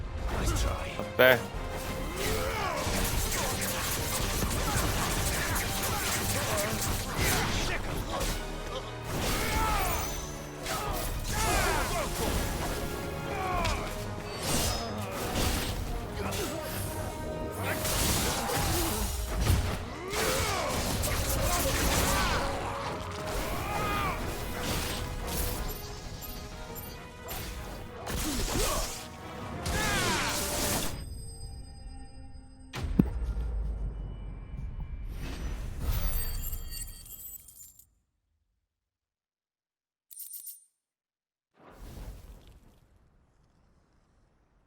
I'd better let Victor know.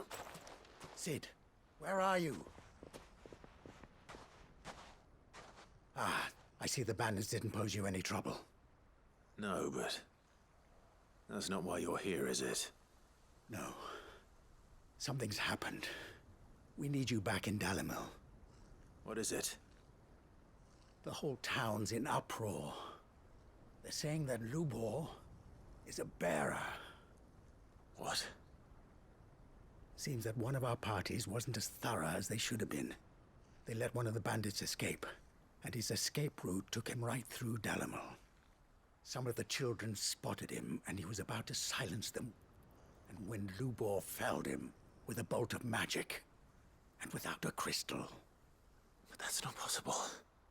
It is, if he's a bearer and has been hiding it all these years, which is what people are saying. If he has, well, I wouldn't blame him. No man is branded by choice.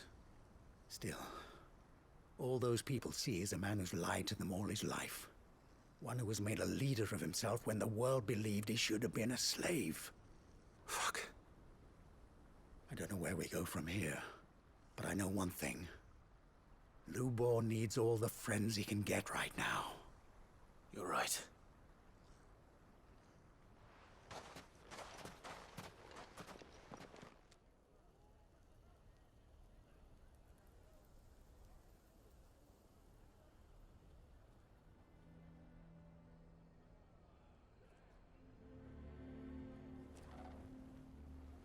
And now everyone knows. I made it a habit to keep a crystal close at hand for just such an occasion. And when that occasion arose, I forgot to reach for it. Well, it was bound to come out sooner or later. We're sorry, Lubor. We tried to keep running, but we just couldn't anymore. There's nothing to be sorry for. I rather enjoyed playing the hero for once. All that matters to me is that you two are safe. Look at him talking to his betters like it's nothing. All lies, I'll wager. Just like the ones he fed us all these years. Once people make up their minds, it's hard to change them. We need to do something, and quickly. Convince the people not to let their prejudices blind them. Convince them that nothing has changed. That their enemy lies outside these walls, not within them. You're right. We should speak to everyone. I'm glad you agree. I'll handle the townsfolk. I'm a Dalmec born and bred. They listen to me. You head to the tavern. Make Conrad and Natalie remember who Lubor really is. They know that Lubor and I are friends. I might not make for the most impartial of interlocutors. Lord Underhill of Randalar's League of Merchants, however, is a trusted and impartial mediator of note. I'll do what I can.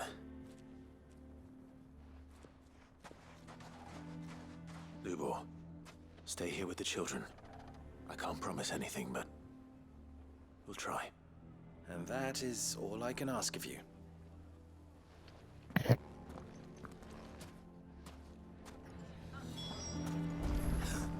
Why are you taking the bearers? Why do they always have to make such a fuss? You all along that he was playing.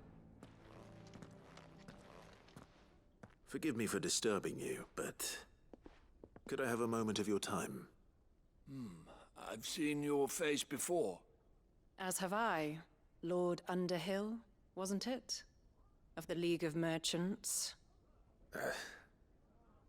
That's right. I wanted to speak to you about Lubor. The rumors that he's a bearer. All true, I'm afraid. He'll never be mayor now. Not if I have anything to do with it. But what of his wares? Bearer or no, his steel is highly valued throughout the Republic. In this, at least, he's done the town a service. Might that not earn him a little leniency? Leniency? He pretended to be one of us when he was laughing behind our backs all the while. I'm sorry, my lord, but he lied to us. He lied to you. He cannot be trusted. So what do you propose? Will you drive him from his home? Close his forge? Perhaps. That is a question for the people of Dalimil, and they will thank you not to get involved.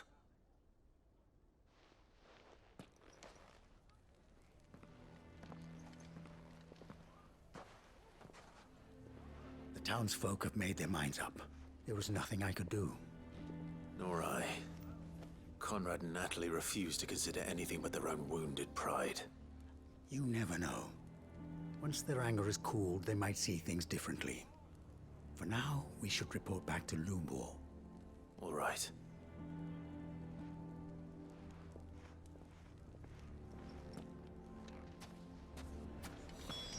Why the hell would Victor take the Paris? I assume the situation is hopeless? There's still hope. Like how sometimes they don't let you fast travel to the next, like, quest objective. And this time they were trying to get me to do it when he's, like, 2 feet away from me. But perhaps not in this lifetime, I think it's fair to say. You mustn't think like that, Lubor. Give them time. They'll come around. We'll talk some sense into them in the end, you'll see. No, you won't. And your efforts would be better spent elsewhere. But Lubor...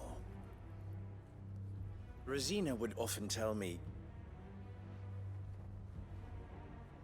that steel does not lie, that a blade is a reflection of the smith who forged it. To yourself be true, that was her point. Rather an ironic one when you consider that her life was taken with a blade of her own making. But I do not doubt that she was always true to herself and what she believed in, right to the end. And so must I be. I must do what I know to be right, no matter what others might think of me. And now, I know what that is. I must embrace my new role of villain so that the people of Dalimil have something to unite against. For only united can they hope to stand against the threat that awaits them. He's fucking I'll Batman. need to make a suitably dramatic exit, of course. Don't go, Lubor. You're the only one who was ever kind to us. We'll be all alone. Again. Trust me, little ones. It is for the best that I go. Not only for the town, but for you, too. How could it possibly be for the best? These children need you. The least you can do is give the townspeople a chance to change their minds. I would not take it, Victor. It's over. Over, you say? And so just like that, you're going to throw this town and these children to the wolves? I thought you were better than this. But it seems you had me fooled as well. Victor. Forget it. Do what you will. You sure you're making the right choice, Lubor? Of those available to me, I believe it's the best one. Yes. Ah, but where are my manners? Here. Your reward for clearing out that bandit camp. Right then. I have packing to do. If there's anything I can do. Anything. I'll bear it in mind. Thank you.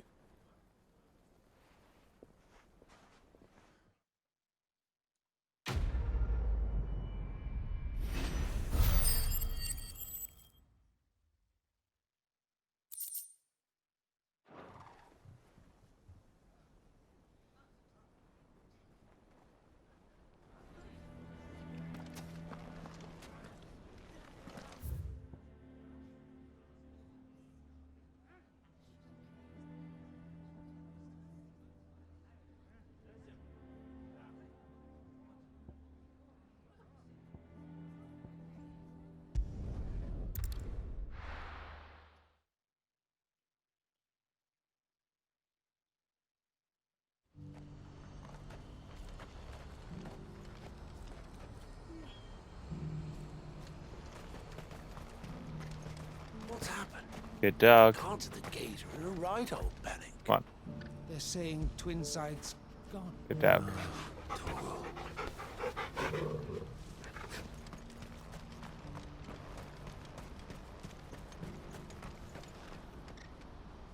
Ah, Clive. You'll be pleased to know that the negotiations are progressing well.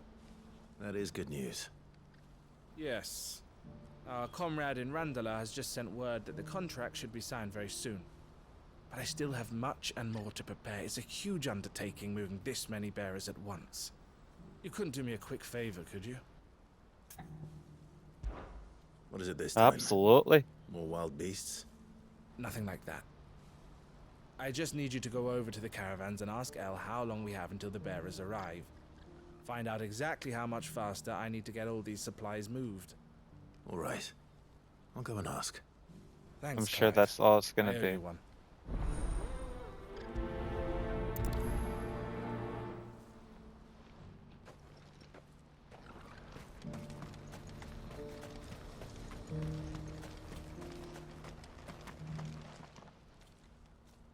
Don't blame yourself, El.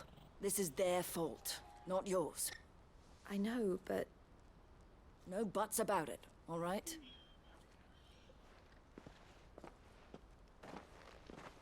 Is something wrong? Vonnie came to give me a message from our intermediary. The talks with the Republican army have fallen through. They've reached an agreement with the Silver Peak Consortium instead. Though prices have fallen of late, we deliberately offered above the going rate to try and deter other bidders. But the Consortium offered double what we did, and the army jumped at the chance. And you had no opportunity to make a counteroffer? None at all. And we were so close. El? What's happened? I saw Vonnie leaving. She didn't look happy. And with good reason.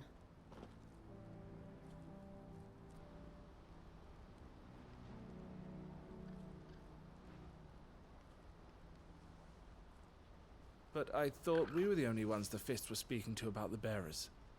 How did the Consortium even find out about this? It's not so surprising. They have ears all over the Republic. This isn't over. The Consortium will have to sell these bearers eventually, and at the price they paid, buyers will be few and far between. I'm going to Randalar myself. Alone? You sure that's wise? Are you offering to be my bodyguard? How kind. Meet me at the checkpoint near the capital gates. I'll send an owl ahead and request a meeting. You go to Cashlock, Theo, and get everything ready. We've waited far too long as it is. Even if I fail to free these bearers, there will be others. Someone needs to prepare the place and keep any prowling beasts at bay. Oh, and that's me, is it?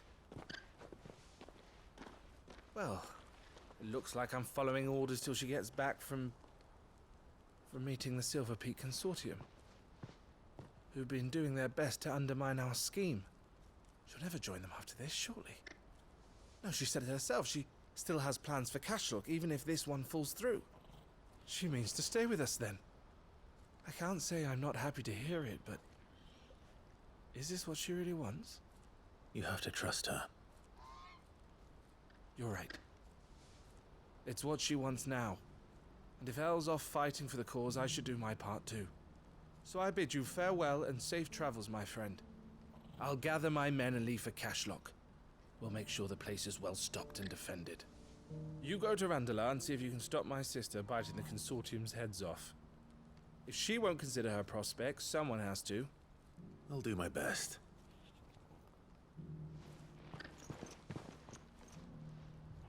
All right. To Randalar, then. And better not keep Eloise. Keep her waiting as long as that fucking want.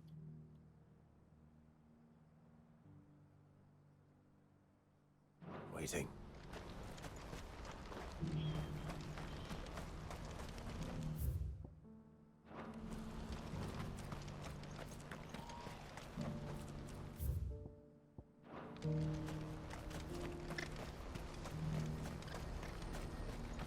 Especially if I can't figure out which way I'm fucking going.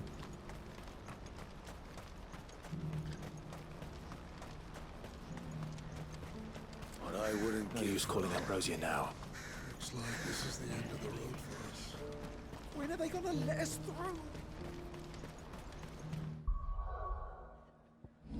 Like...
gonna rock with this for a little bit, I think.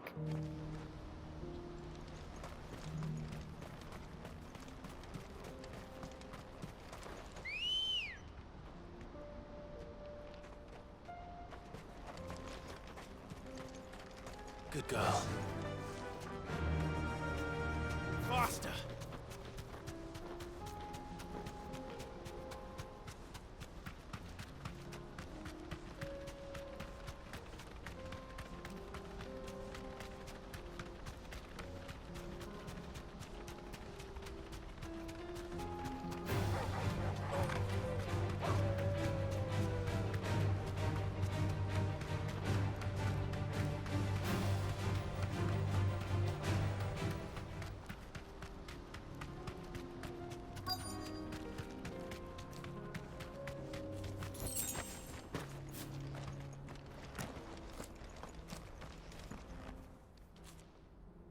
I hope I didn't keep you waiting.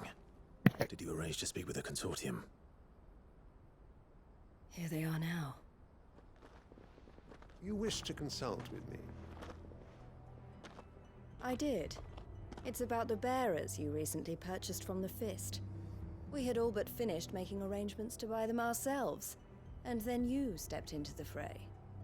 You misunderstand. The consortium had an interest in purchasing them from the very first. It was only our regard for you that kept us from bidding. But your hesitancy in accepting our offer to you suggested that the regard was not mutual. And so we resumed our business. I did not hesitate.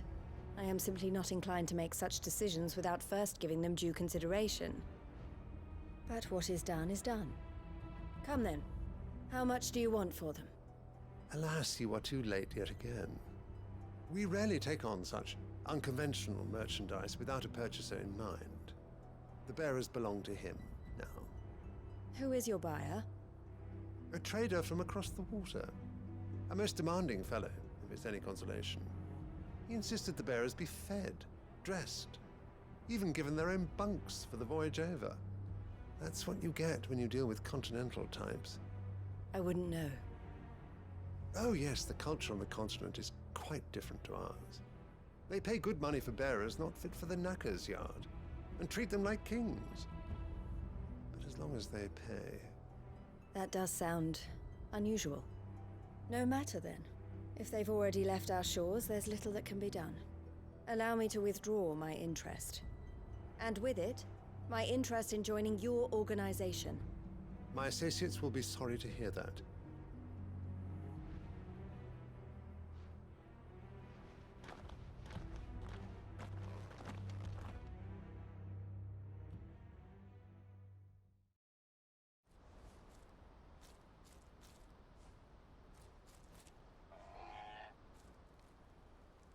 I'm sorry you weren't able to save them.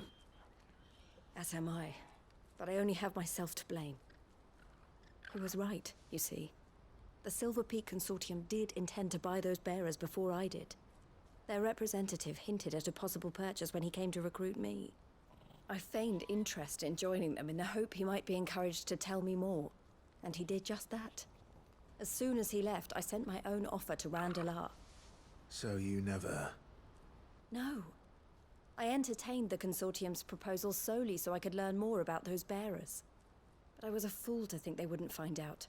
I knew exactly who I was dealing with. You tried. I did. And if what he said was true, the bearers are to be well treated. Which is something, at least. But they deserved more. I wanted so badly to see them freed. Eloise! Eloise! Word from Cashlock. The village is under attack. A pack of beasts have come down from the mountains, and there's a dragon at its head. Theo and the others are trying hell to yeah. hold them off as best they can, but the odds are against them. Let's hope They it's a need big help, one. and fast. Theo! I'll go on ahead. Thank you, Clive. I'll gather some men and join you there. Just... make sure he's safe.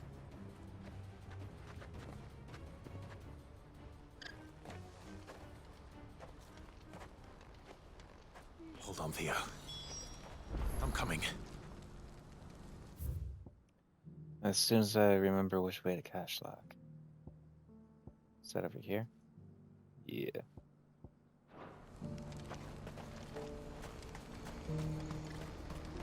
What's happened?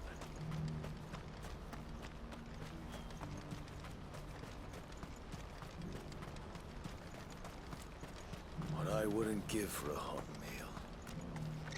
We had anything to give. When are they gonna let us through? And you stop bitching.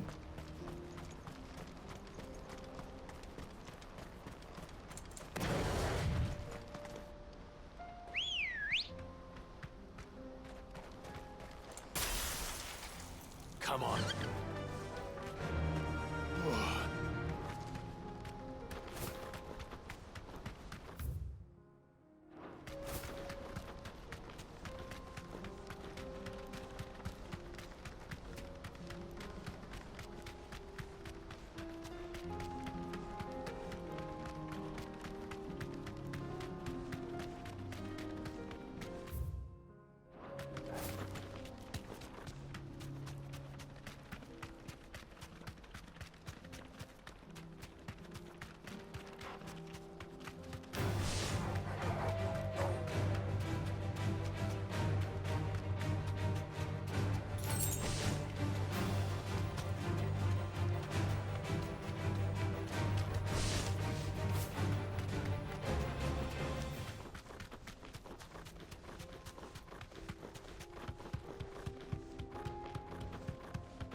Enough of you, are there?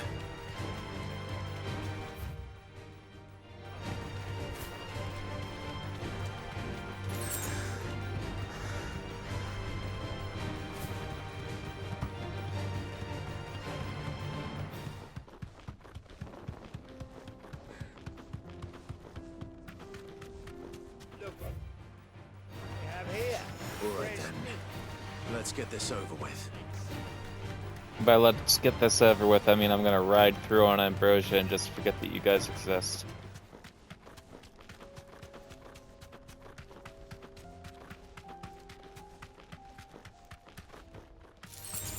All right.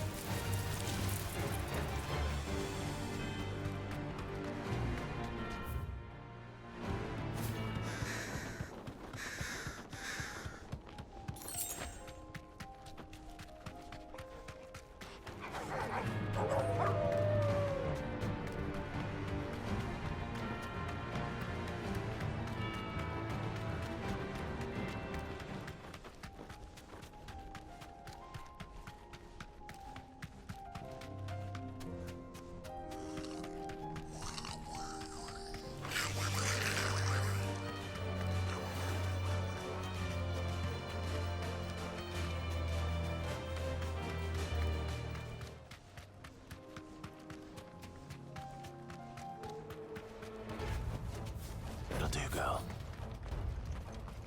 What's the situation?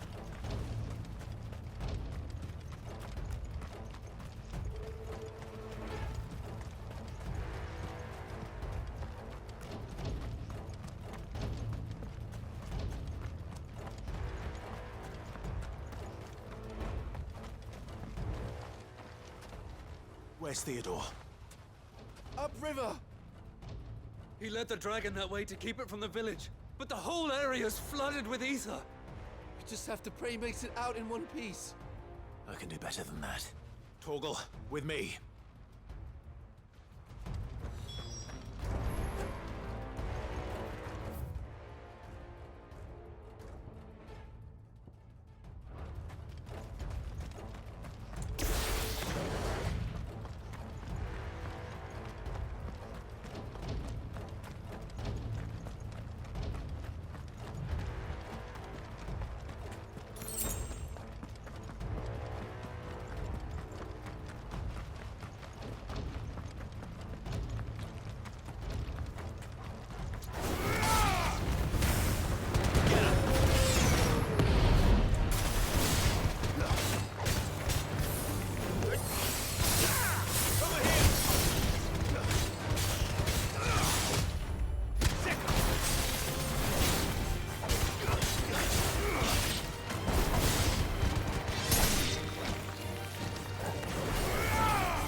more time.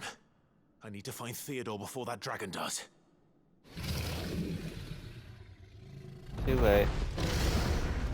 Looks like it's Sweet, it is a big dragon.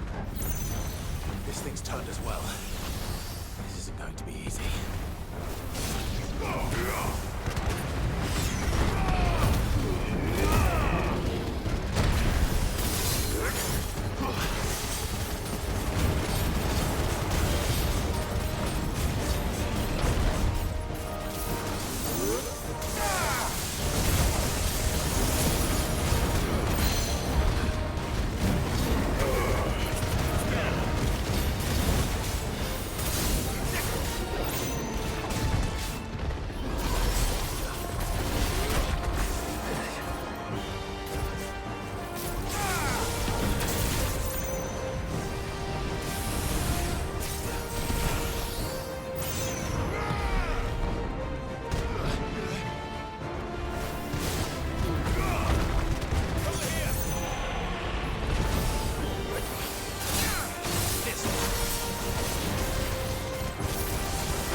I remember this attack.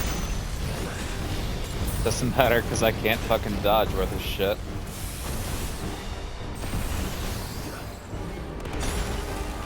I dodged into that. Did you see that? That was good.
We did it.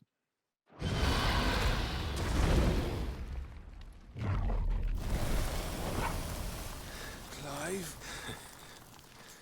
Theodore, you had me worried for... Oh no. We have to get you out of here.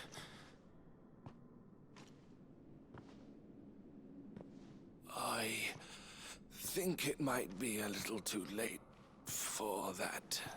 Oh no. Bearer or Not no, old Theo. there's only so much ether a man can take, and that Drake just wouldn't let me leave. You have my thanks, Sid, for finishing what I could not. For keeping Elle's dream. Theodore!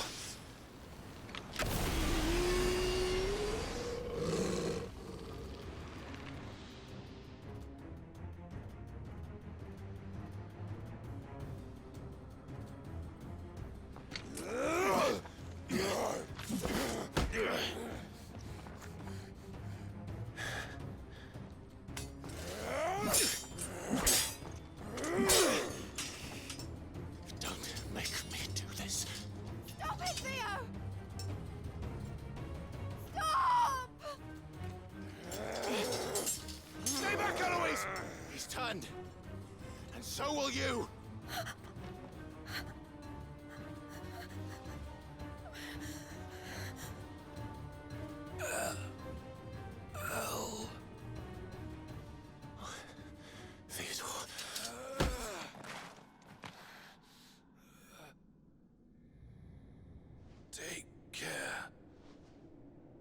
He's gonna just do it himself. Of my sister.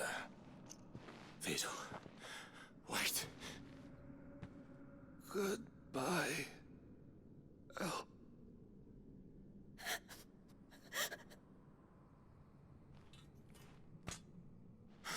Oh.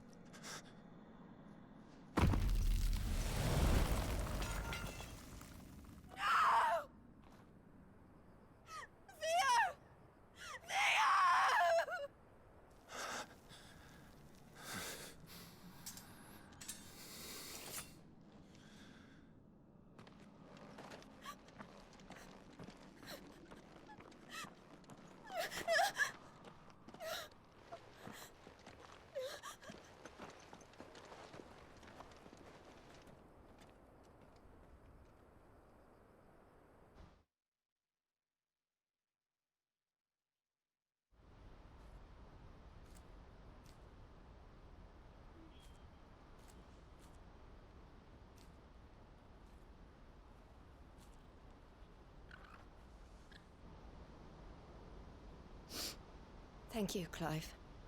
I think I'll be all right now. That was true bravery he showed. Leading the dragon away from the village like that. His first instinct was always to protect people. To put others' well-being before his own. And now he's gone. Because I sent him to that place, against his will. It wasn't against his will. He was ready to do whatever it took to show you he could stand on his own.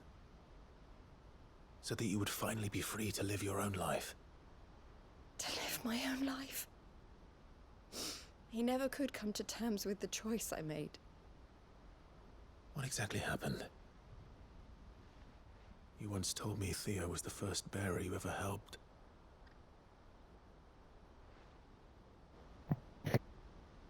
We grew up in Canva. We were born to one of the great trading houses. And I was chosen to inherit the family business. I had my father's head for figures, you see. Theo did not. While I studied the art of commerce, he played at soldiers instead. A late bloomer, in more ways than one. For unlike most bearers, it wasn't until his 15th summer that his powers awakened. My parents tried to drive him out of the house and into the care of the constables. But before they could, I took him into mine. Theo told me something else. He clearly admired your devotion to the cause of freeing others like him from slavery. But he said you deserved a better life than this. He wanted to free you from what he called your bonds, just as you freed him from his. I would be lying if I said I had not wondered from time to time how much easier my life might have been if I had allowed Theo to be taken and devoted myself to the family business instead.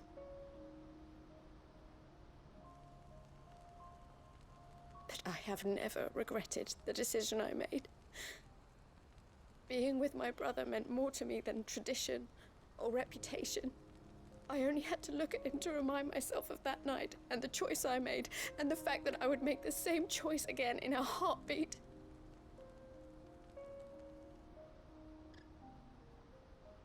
He was never a burden. How could he even think that? If anything, I was the one who weighed him down. You weren't, Eloise. He said it himself, that he had always been grateful to you for saving him, and that he wanted to repay you by letting you live the life you were denied. Neither you nor Theo weighed each other down. You loved one another. You did whatever was necessary to continue living your lives together, and you always would have. You're right. All I ever wanted, all I ever did, it was so we could be together. Oh, Theo, why did you have to...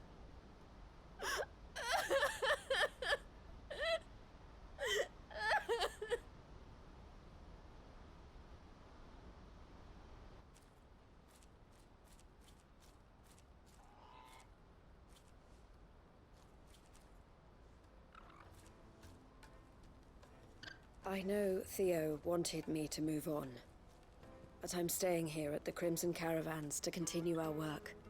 We can make a difference here. We can help people, save them.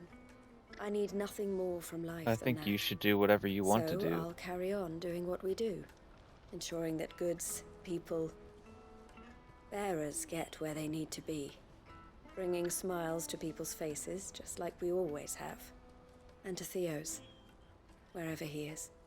This is the life I have chosen, the life I will always choose. I've made a choice of my own, to continue helping you however I can, whenever you need it. Thank you, Clive. Let's go on together then, for Theodore.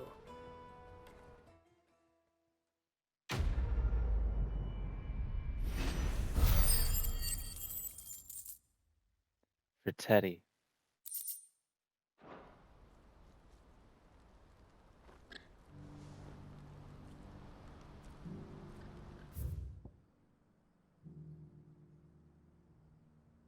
Okay, let's hit this up real quick. On our way down here.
That's all of them.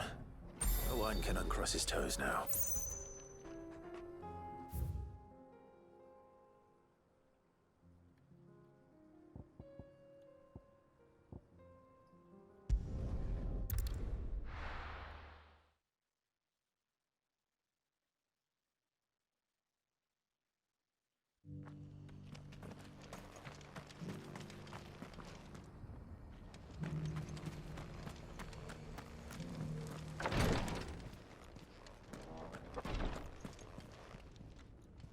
Lord Rosfield, is there aught the Undying might assist you with this day?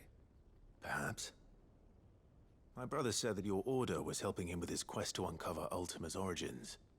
Have you learned anything of note since last we spoke? Little and less, I regret to report. I see. Be assured, however, that we will not rest until the truth is known. Even now, our archaeologians scour ruins in every corner of the realm for traces of Ultima's touch. Fallen ruins, I take it. Dating back as far as Phoenix Gate. Indeed. Ultima's thralls are oft sighted among the remnants of the fallen civilization, as if protecting the secrets concealed within. Secrets we'd see unearthed. Should our methods be of interest, my lord, mayhap it would please you to observe some of our number at work. Would that be possible? Of course. A survey is being conducted not far from here. Perchance you are familiar with Kretov. a small hamlet built around a fallen airship.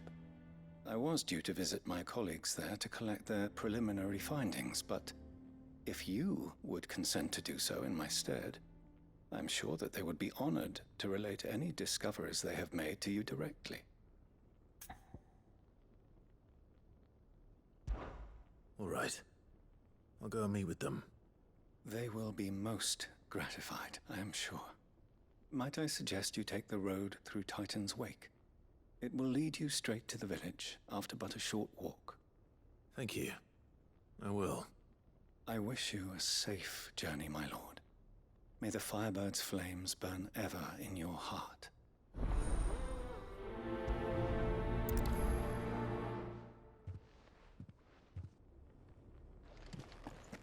A village built around an airship.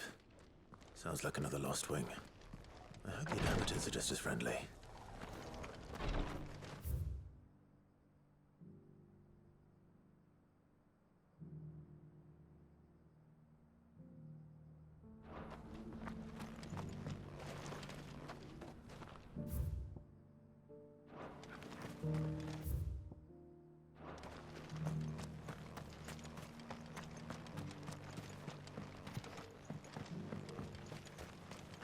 Turned around very easily.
Mistake.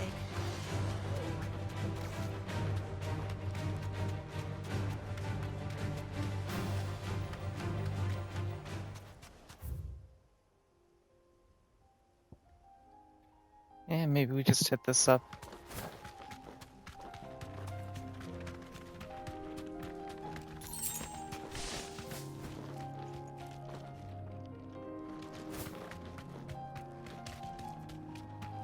If I can stop running into a fucking wall. So Dravost is still standing. For now, at least.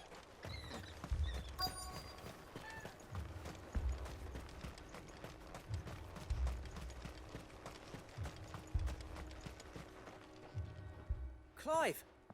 You're here! And the Akashic? Mostly off to the north still. But I spoke to Doris's scouts and it turns out things are worse than I thought. There's swarms of them out there. Told old Snotty to be ready to seal the north gate. That should buy us some time if we need it. Enough for the villagers to barricade themselves inside their homes at least. Well done. Welcome back, Sid. I'd never have guessed, you know. Not if August hadn't let slip. Who'd have thought that the savior of Dravost would turn out to be the realm's most infamous outlaw? Keen to help us out again? I am. Thought you could sneak off without me, did ya? Blackthorn. Oh, what are you doing here? One of the scouts couldn't keep his voice down. Unlike my best mate who didn't think I deserved to know. Zoldan, how long's it been? Long enough for us two to turn into a pair of old codgers, I see. That your idea of an apology? Prick. Don't listen to him. You only did what you thought was best. For the village and that. I did, yeah. But that ain't the whole of it. Vulcan, our master, didn't leave the chiefdom to the two of us. He left it to me. The best blacksmith in Dravost, barring himself, of course. Bloody stupid tradition, in my opinion. If someone's got talent, you should let them practice their craft, not ask them to settle petty feuds and barter for grain. Our master wasted half his life that way. I wasn't about to let that happen to me. So you wasted half of mine instead. You're what Dravost needed. Under me and my precious ideals, this place wouldn't have lasted a year. So I left to devote myself to the work and spare you lot the consequences. I may be a selfish prick, but I only did what I felt I had to. What you had to do was your duty! Even if it meant we all starved? Enough. This is no time for bickering. You can finish beating each other up once Dravost is safe. Fine. I've said my piece anyway. Yeah, so have I. Sorry, Clive. I shouldn't have stuck my nose in. Short enough on time as it is. Still, give us a mo, would you? I need to get my head straight before any of them Akashic try to bite it off.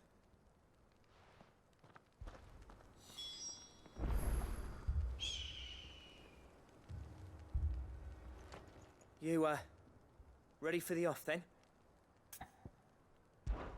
We can't afford to waste any more time. Right you are. Might be worth having one last word with the scouts, though. Don't want any nasty surprises, do we? Oh, and Blackthorn, you and Zoltan might be better off staying inside the... Akashic on the move. How close are they? Within sight of the walls, and there are more coming up from the mines. What was I saying about nasty surprises? They'll wash right over us if we stay out in the open. We're pulling back behind the gates. Good idea. Get yourselves inside, but keep your weapons handy. Understood.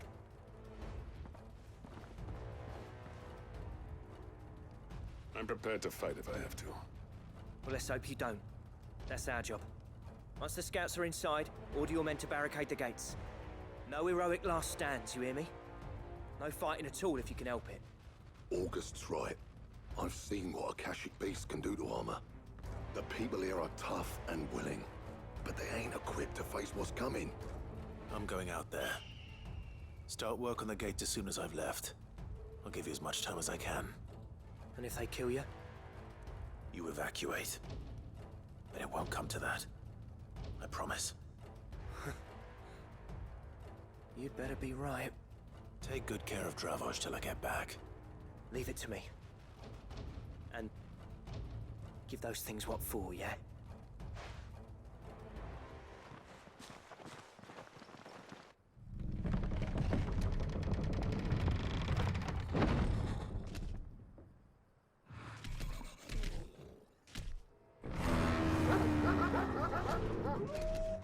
All right. Which one of you's first? To me! Get him! This one!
Is that it? Apparently not. Hell yeah.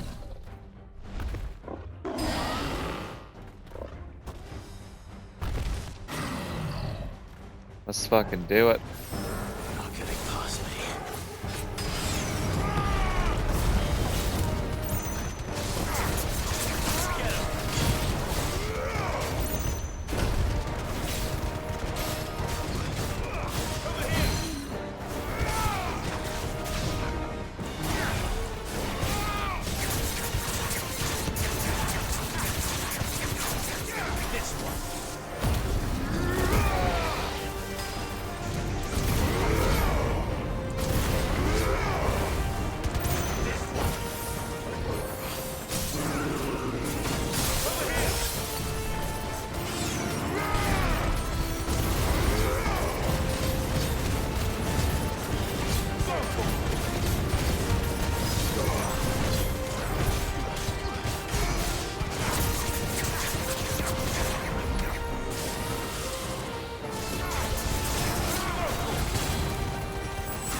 I missed.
Now, the question is, did I miss any?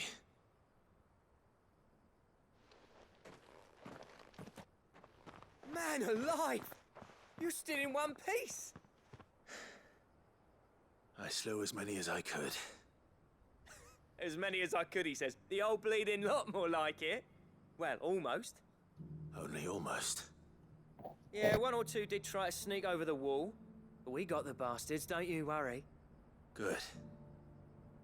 Though you do know, more will come in time. In time, yeah. But we can think about them later. Let's get you back inside.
Sorry about that. I had to run out to my car. My girlfriend left her cosplay bandana, or headband rather, that she'd made for the run fair. Sid, you're even more fearsome than your reputation. Enough to give those Akashic monsters nightmares. I almost felt sorry for the wretched things. But mostly, I felt grateful. Dravoged won't forget what you did today. I'm afraid I've only delayed the inevitable. There's no getting rid of that ether flood.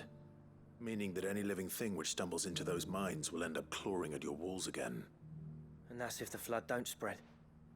If it does, well, I hate to say it, but the village's days are numbered. That may be, but we're staying just the same. With ether floods springing up all over, it's no less safe than anywhere, and more importantly, it gates are home. We'll fortify the gates to the north, and I'll see that they're guarded day and night. All right. Then we'll give you a hand shoring up those defenses. As for you, Blackthorn, that's twice you've turned up when Dravos needed you. So, thanks. I shouldn't have stayed away so long. And I shouldn't have left without talking it over with you first. Too bloody right you shouldn't. Though I doubt I'd have listened. I always envied you. How you made everything look so easy when, for me, it was anything but. You leaving gave me the perfect excuse to hate you. And from that day on, I never once stopped to wonder what it would have been like if you'd stayed. But what you said earlier, it was true. You'd have been the death of this place. Finally, something we can agree on. I hope you see the sense of it eventually. You kept this place alive. Alive, perhaps. Wealthy even, but Dravos isn't what it once was. Our work used to be the pride of Dalmekia. Now, we churn out the same rubbish day after day because it's easy and turns a profit. It's not about the craft anymore. I wouldn't send my sons to war wearing the shit most of our smiths are making. I've kept working, honing my skills, trying to lead by example, but no one sees the point. The average castle apprentice has as much passion for the craft as our current lot. Come back to us, Blackthorn.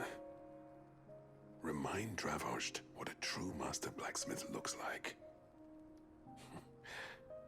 I'll even man those bellows of yours if it means we can work at the same forge again. That's a kind offer. Kinder than I deserve.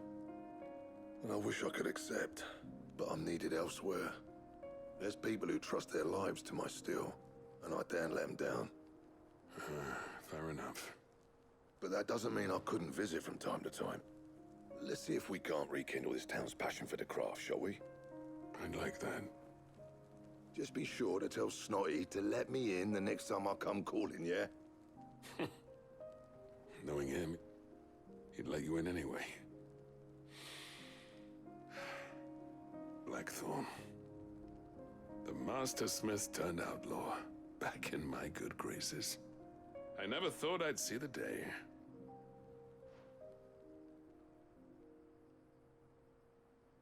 I'd say that went pretty well, wouldn't you? Even better than I'd hoped. Sid, I've got something for you.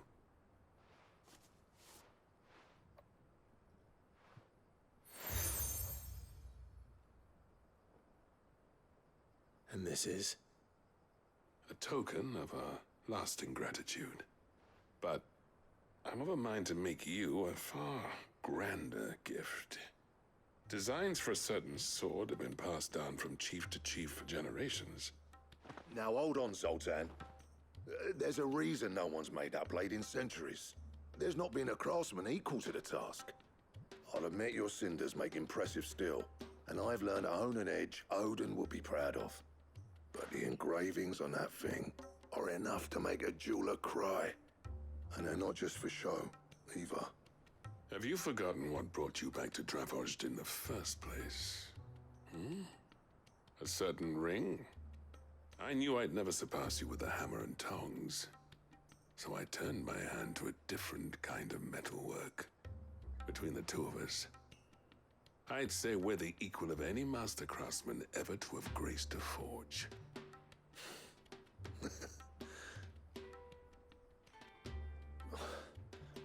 You know what? I think you might be right. Clive, you wouldn't mind if Zoltan came back to the Hideaway, would you? He's more than welcome. As long as he can keep our secret. Right. Zoltan, get your tools. We've got a legend to forge.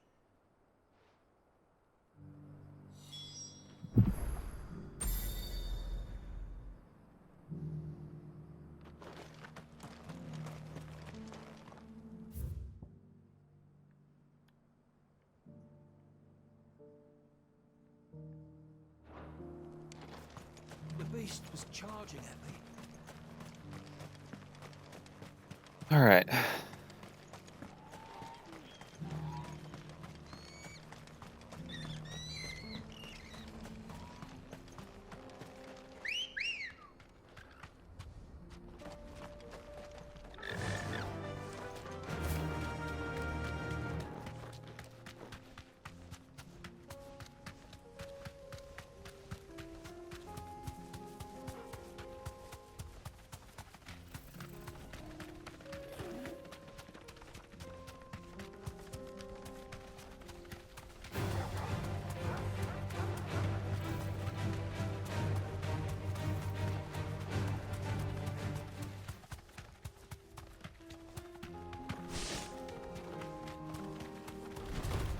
No mistakes.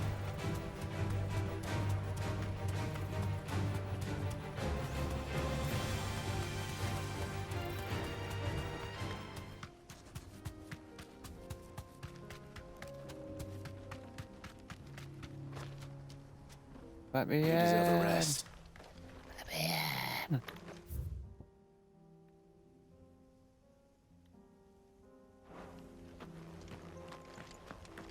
Can I not?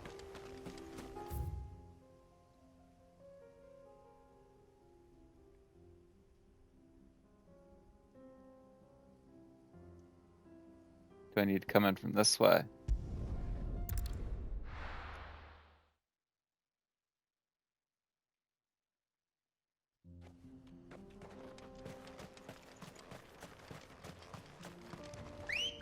Ambrosia.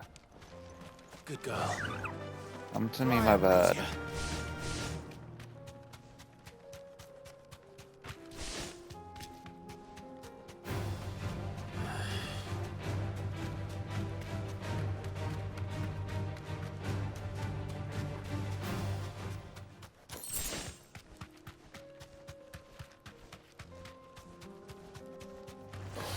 No holding back.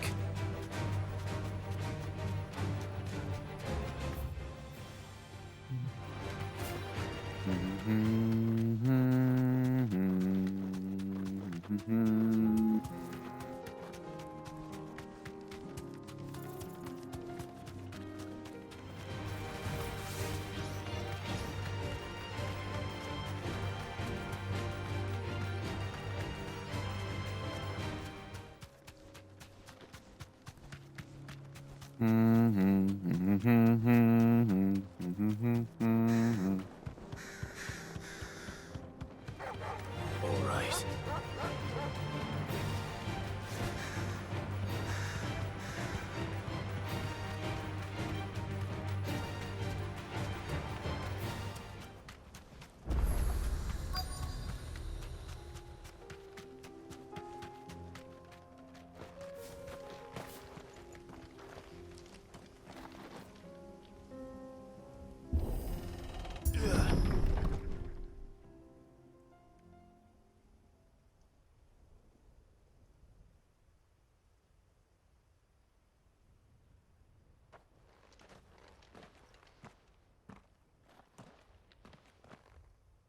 Oh no.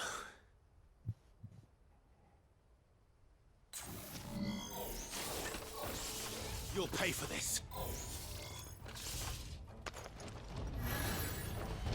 May still be survivors.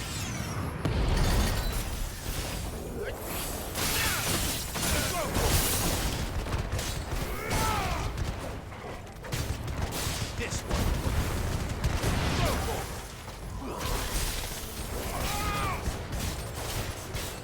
Get him. This one. Go for it.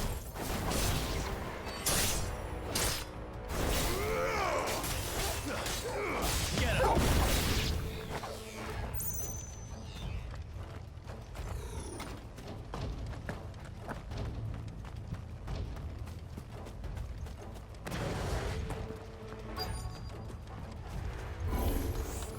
Whatever that thing is, I'd say it's their leader.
What?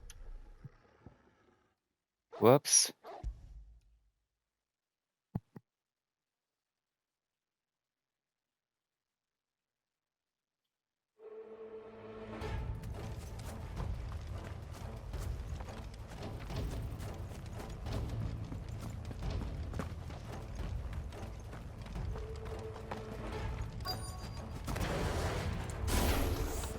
Whatever that thing is, say it's their leader.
Da da da da da da da da da. No.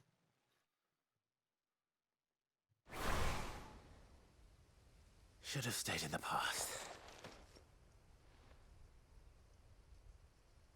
These must be Cyril's colleagues.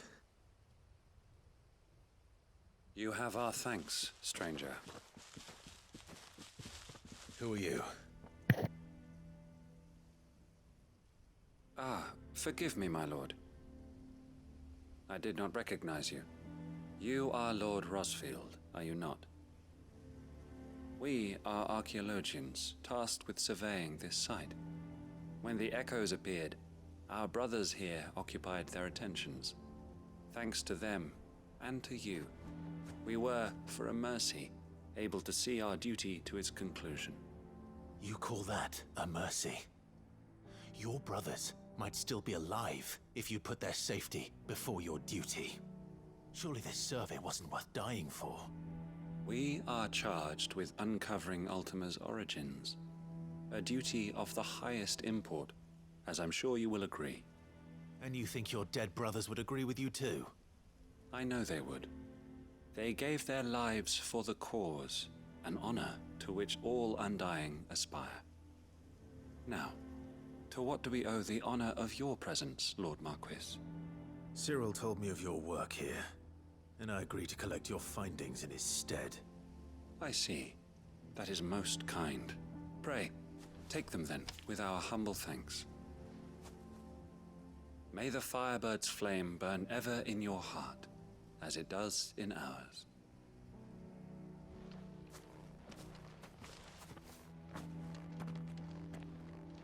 It's one thing to lay down your life for another, but for a survey...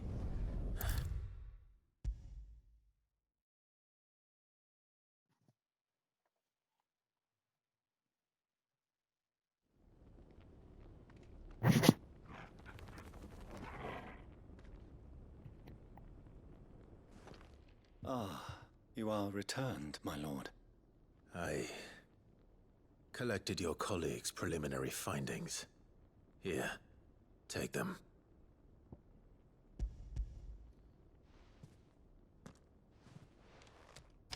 My thanks.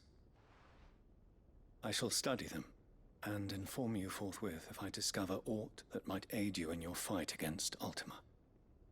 Cyril, your survey party suffered several losses in Kratov. Losses which could have been avoided, had the others not chosen to complete their work, instead of saving their friends. Were these your orders? No. This was their choice. Every Undying devotes his life to the service of the Phoenix. It is our sole duty, and should we die in discharging it, so be it. Even when death is avoidable. My lord, I fear that this is not a point over which it would be fruitful to argue. The Undying have served the Phoenix for countless generations, and your opinion of our methods, however earnest, is not like to change them. We live to serve the Phoenix. Our very order exists for that purpose, and that purpose alone. Cyril, I know that you and your brethren answer only to Joshua, but allow me to offer you a word of advice. It does not further the cause of the Phoenix to have his loyal followers surrender their lives without good reason. Provide your survey parties with an escort, that they might live to do their duty for years to come. Think not only of how you can serve the Phoenix, but how Joshua would want you to serve him. Please. For all our sakes. I thank you for your advice, my lord. If you will permit me to respond, our faith in his grace, Joshua Rossfield, is absolute.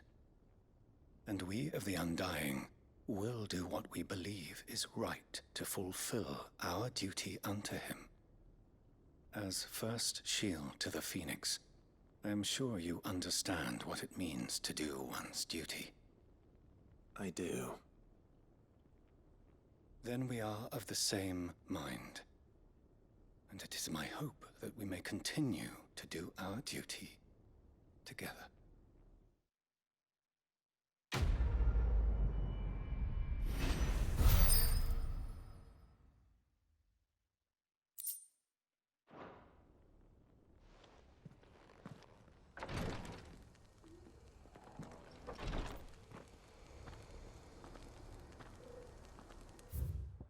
Alright, I think it's possibly time to go back to the hideaway.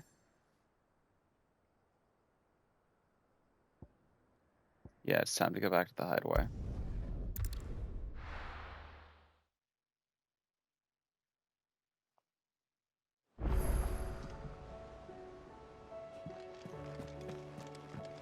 Come back.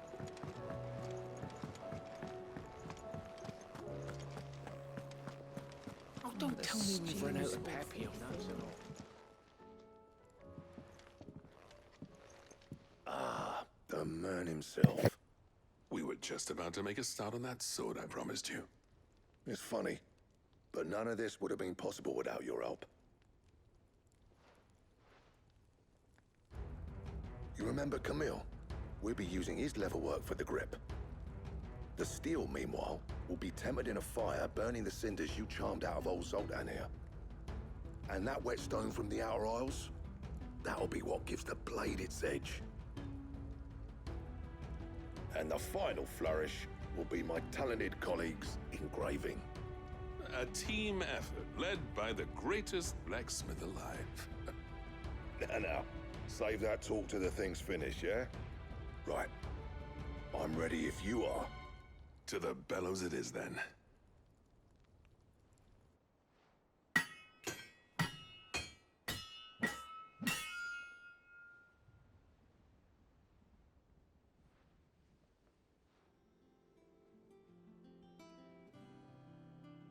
Well, bugger me. We actually did it.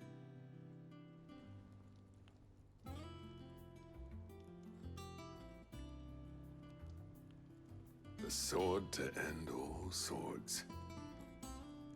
Ragnarok. It's quite something.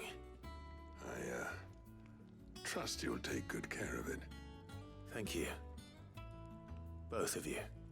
So, does this make you pair the greatest craftsmen alive, then? This? Nah. This was just following the footsteps of the greats of old. It'll take more than that to earn us our place in history. But we're up for the challenge. Here. A list of materials. Zoltan and I got talking on the long road back from Dravost. We reckon with those items there, we could craft something even better than the Ragnarok. Something worthy of a legendary outlaw like yourself. That's a weapon I'd like to see. You leave this list with me. I was hoping you'd say that. One legend at a time, eh, lads? Before you start on the next, who fancies raising a cup to friendship reforged? Good idea. No more drinking to forget my past. It's about time I had something to celebrate. Then tap the kegs! Vulcan's boys are on their way!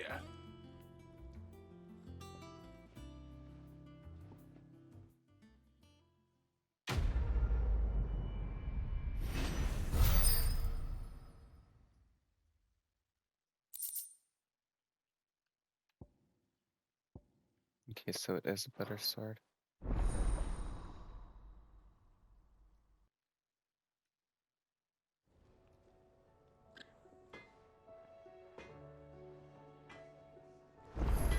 The stew's awfully thin these days. Nuts and all. What do you expect? You know what? First, let's make sure we have the new sword equipped.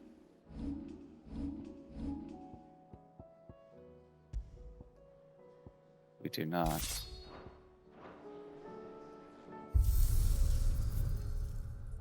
And since they went through the trouble of making Clive a new sword, as long as it sits in the fucking holster pretty.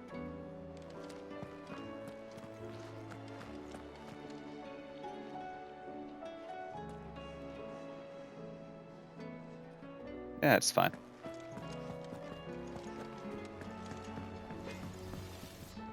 Trouble with your gear, or...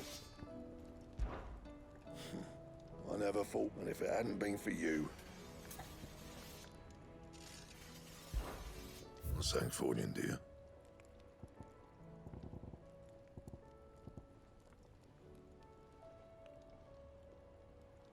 So we need more Raculum, Dark Steel, and Primitive Battlehorn.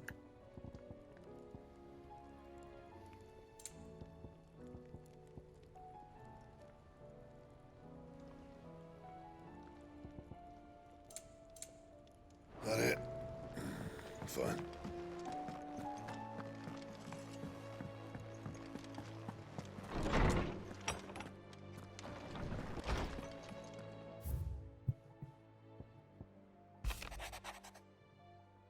What happened in Eastpool with the Bears and the Guardians has been a long time coming, and I'm proud that it could finally happen here in Rosaria. The Duchy of Old may be no more, but Archduke and Elwyn's dream still burns in the hearts of many, and it is through victories such as these that the fire will spread. This is only the beginning, Clive, but a fine beginning it is. It's hard to believe Theo's gone. Every morning I awake, I expect him to be there in the stables, watering the birds or readying the packs. Yet he's not. And it's everything I can do not to fall onto my knees and weep. Still, I know I have to move on, but that doesn't mean I have to forget. My brother and I built all we have here together, so as long as I still have the caravans, he will ever be with me.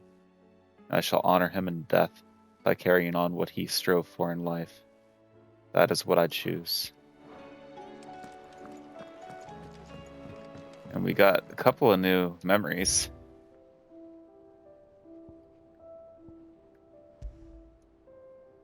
Emblem of Martha's Rest, personal fiefdom of the landlady of the Golden Stables, an island of safety and security in a sea of anything but.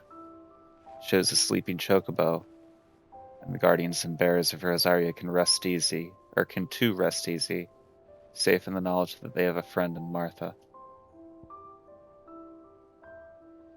The emblem of the Crimson Caravans, headquarters of wide renown, based in the market town of Baklad, pixel-laden chocobo. After the death of her brother and confidant Theodore, Eloise chose to continue the work they had begun together, freeing Barris from slavery, just as she had freed him so many years before.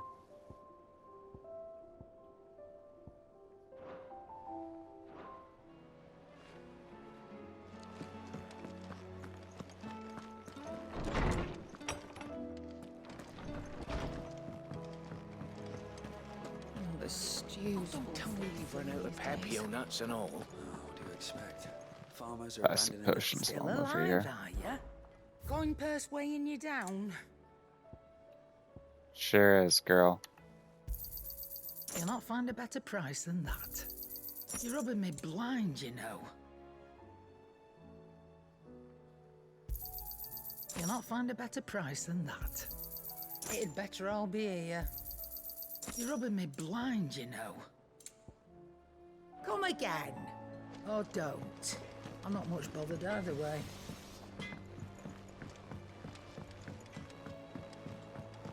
Have you tried Molly's lemon tarts? I've never had anything so delicious.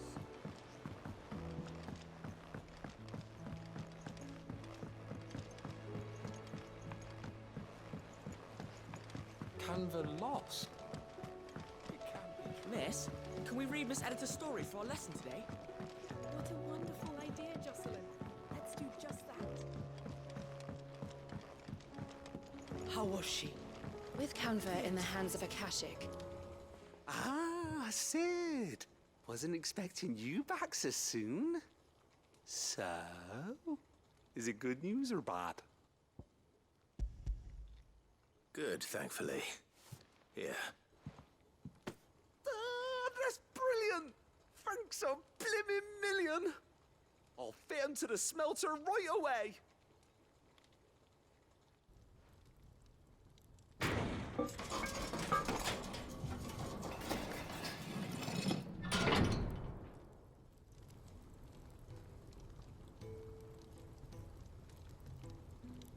May I present to you the Telemon Furnace! Ain't bad, is she? She's a beauty.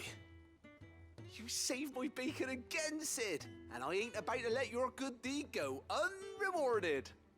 It's fine, really. My bag's flexible enough already. Oh, don't say that. I'm sure I can make a few improvements to it yet.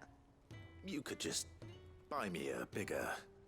How about that clasp? Looks a bit stiff. Reckon you could loosen it up and make some more room? And I reckon I know how. With a new alloy we've been working on. The Telemon Furnace was just what we needed to perfect it. It's a metal, see? So it's lovely and strong, but it's also, well, stretchy, if you can believe it. Stretchy metal. Well, if you insist. That is the spirit. You'll love it, I promise.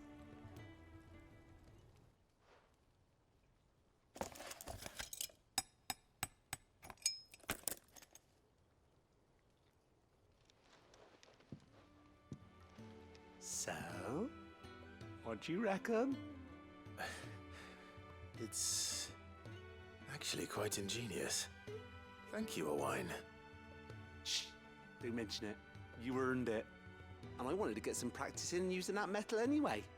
Reckon we'll have all kinds of uses for it around the hideaway. Can't think of any right now, but that's our job, innit? Dreaming up new ways to make life easier around here. Maybe even out there, too.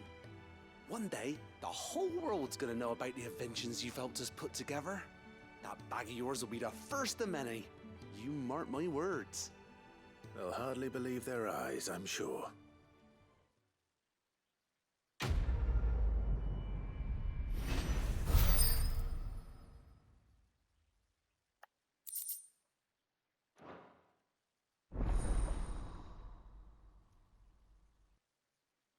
Wow.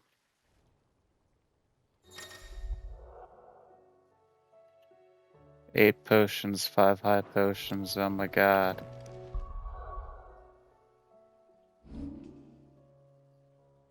Alright, we got some points to spend.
So, she don't need sails or oars, but she's still the fastest ship.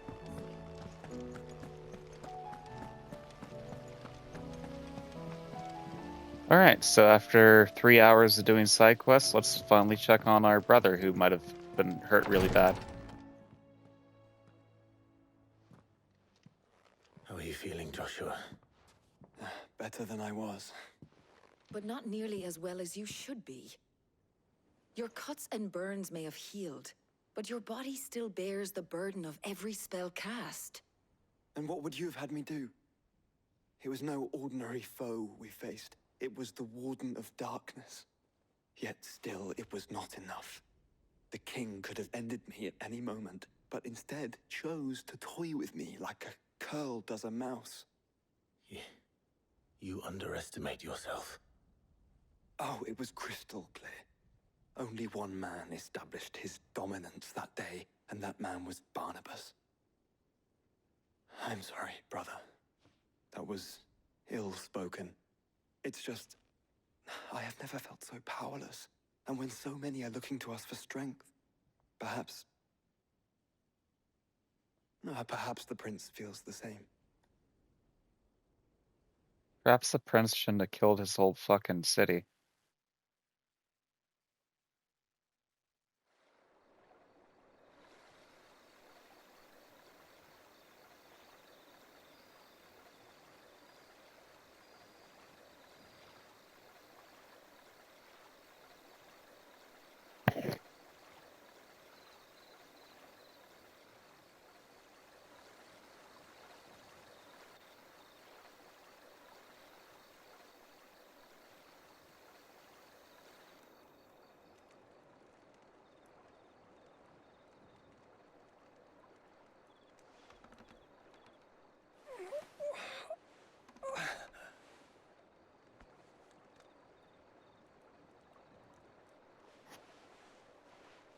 My little kitty cat's being such a little loaf.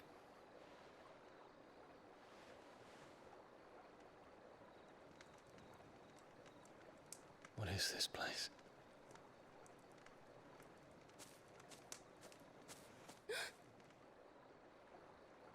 Don't move.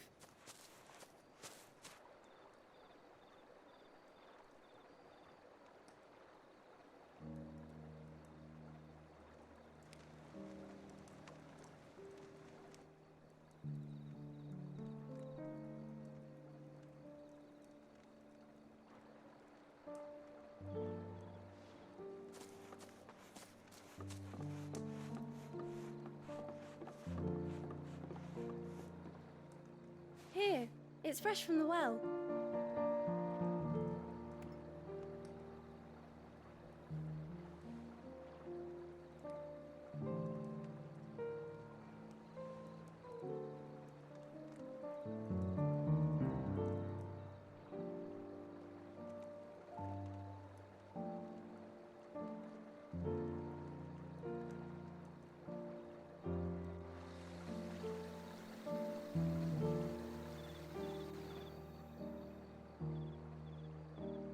Grandmother told me spirits sometimes get lost, and that the lanterns guide them to their proper place.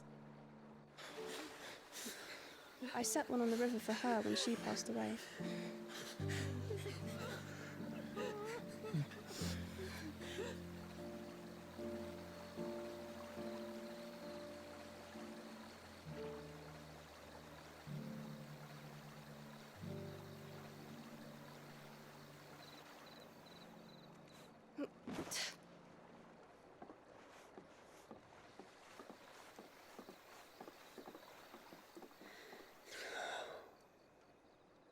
The fiend works from the shadows. Was it you who guided my hand then, Ultima? Nothing gets past you, buddy. No, not you. This is my doing, my fault, my sin to bear. And for it, Careful up there on the cross, Dion. Don't get a Herbs are fucking healing splinter. nicely. It was my poultices that saw you well. You make them. And sell them, or try to. Earns me enough for bread, most days. Forgive me. I have nothing to... I know, but I couldn't just leave you lying there.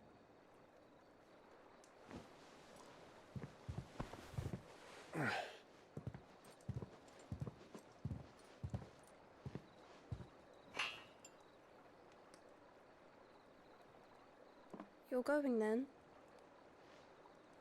Of course. I'm healed. Thanks to you and your poultices. Will you promise to come back and visit?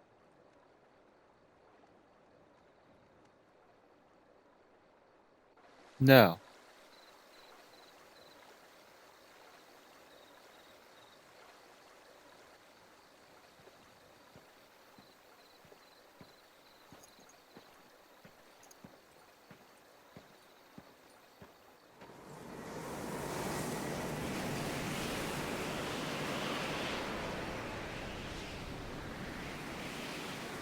Well, Phoenix, it would seem that I owe you my wings.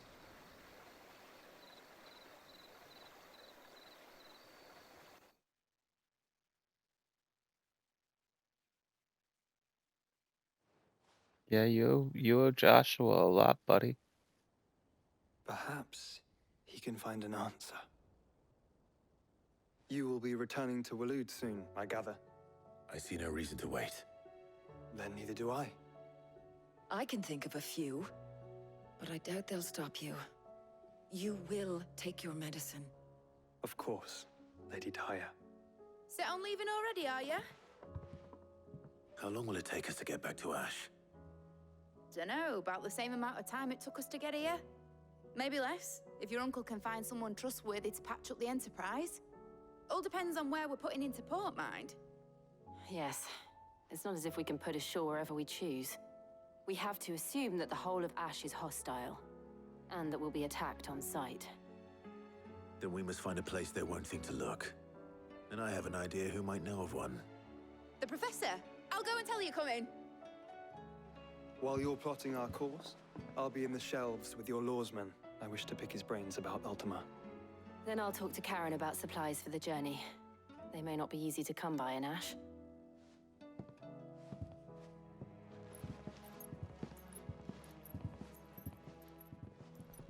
Your brother's body won't take much more of this recklessness. You know that, don't you? I do.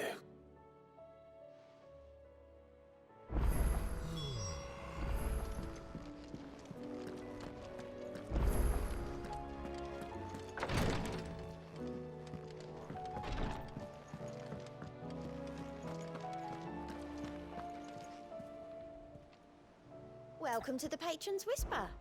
Your benefactors are a generous lot. You're the shadows that quicken and the firebirds wake, and from the shadows do serve our Lord and those who would be his You earned wings. this. Best of luck out there, Sid. What you got, Nectar? through Orcish lands.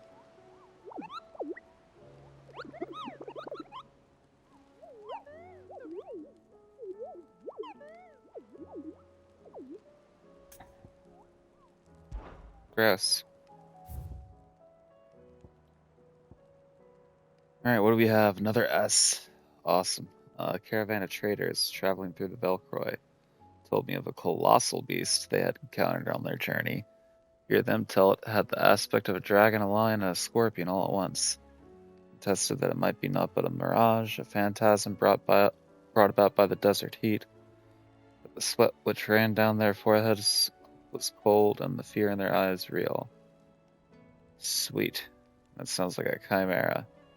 And that is in the Velcroy. I wonder where.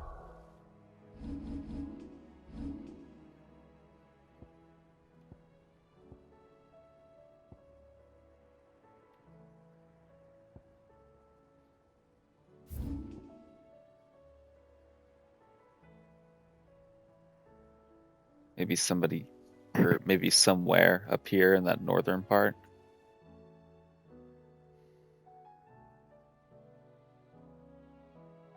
Or it could be down here.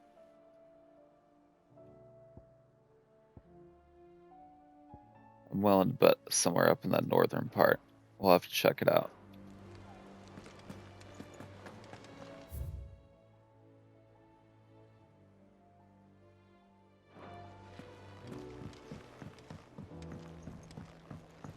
I want to see what letter I have over here really quick. Covered in nicks and lumps, the lot of them.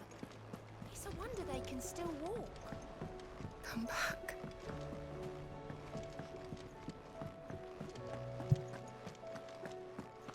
The stew's awfully thin these days.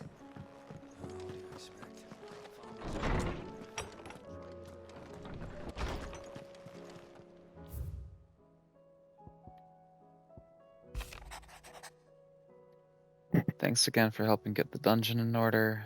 Had you not rode gallantly to our rescue, I reckon poor Owain and Memlot would still be stuck selling blight water over a bonner. There's always room for improvement, though, so don't get your knickers in a knot should I come knocking at your chamber door looking for more spheres and ash and whatnot. Clive, there's but one crystal left that needs cracking, and but one man who can do it. See that you don't miss.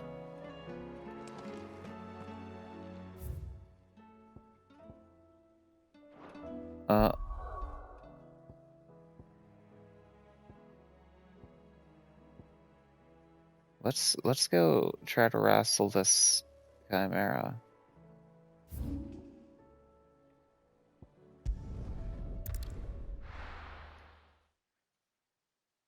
If I don't immediately find it, we'll probably give up.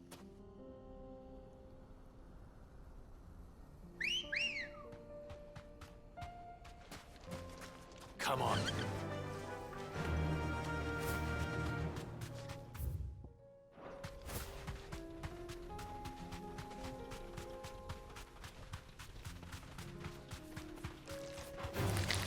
All right.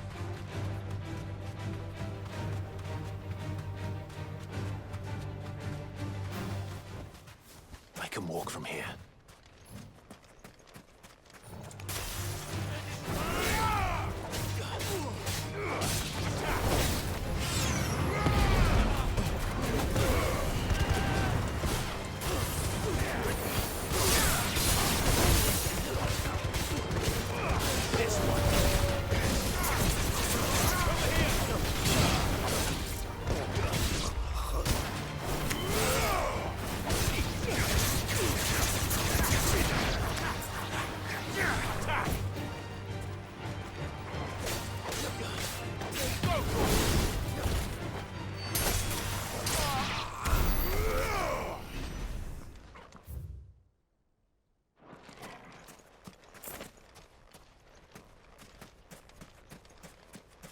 This is no time to ride.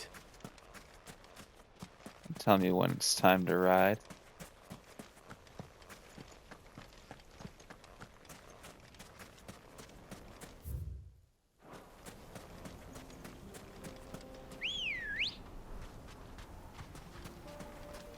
Ready, go?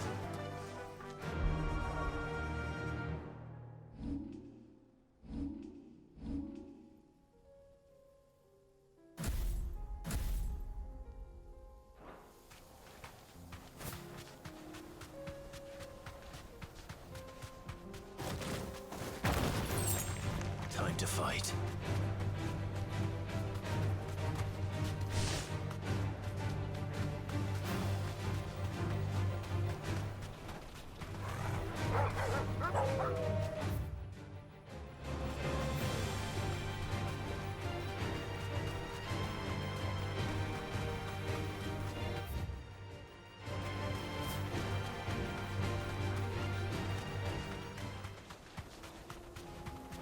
Yeah, I'm willing to bet it's over here in this sandstormy area.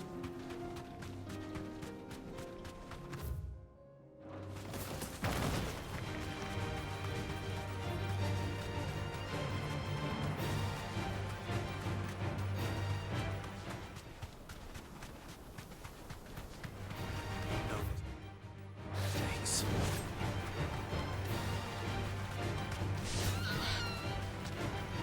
Straight home now.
Yeah, I think I could have been wrong.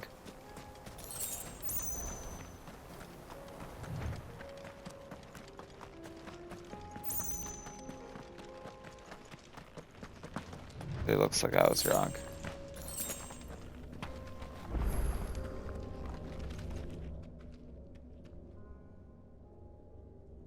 This one's awake.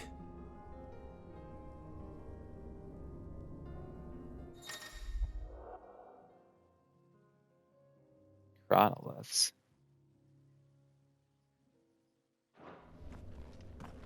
Let's see what's inside.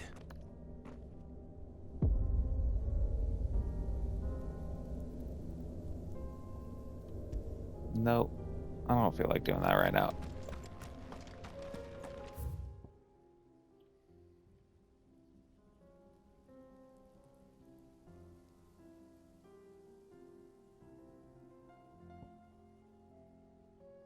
What else do I think could be a potential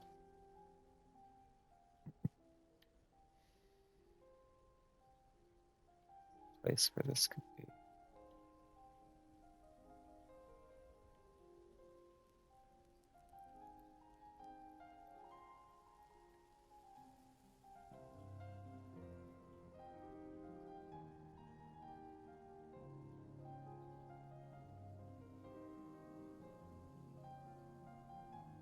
You know what?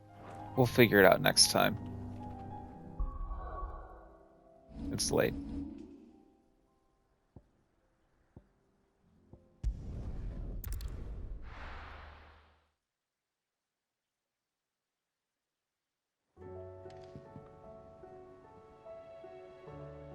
We've already done a lot today. So yeah, we'll go ahead and call it. Next time, we will hunt down that chimera or whatever it is, and then we will make our way towards Dragon's Tail. There's anybody lurking, hanging out in the background. Thanks for being here. If my girlfriend is lurking, hanging out in the background, I love you more than anything. And I hope you have a wonderful night. It's been a boy named Sue, coming at you live straight from Big Potato, and I will see you next time.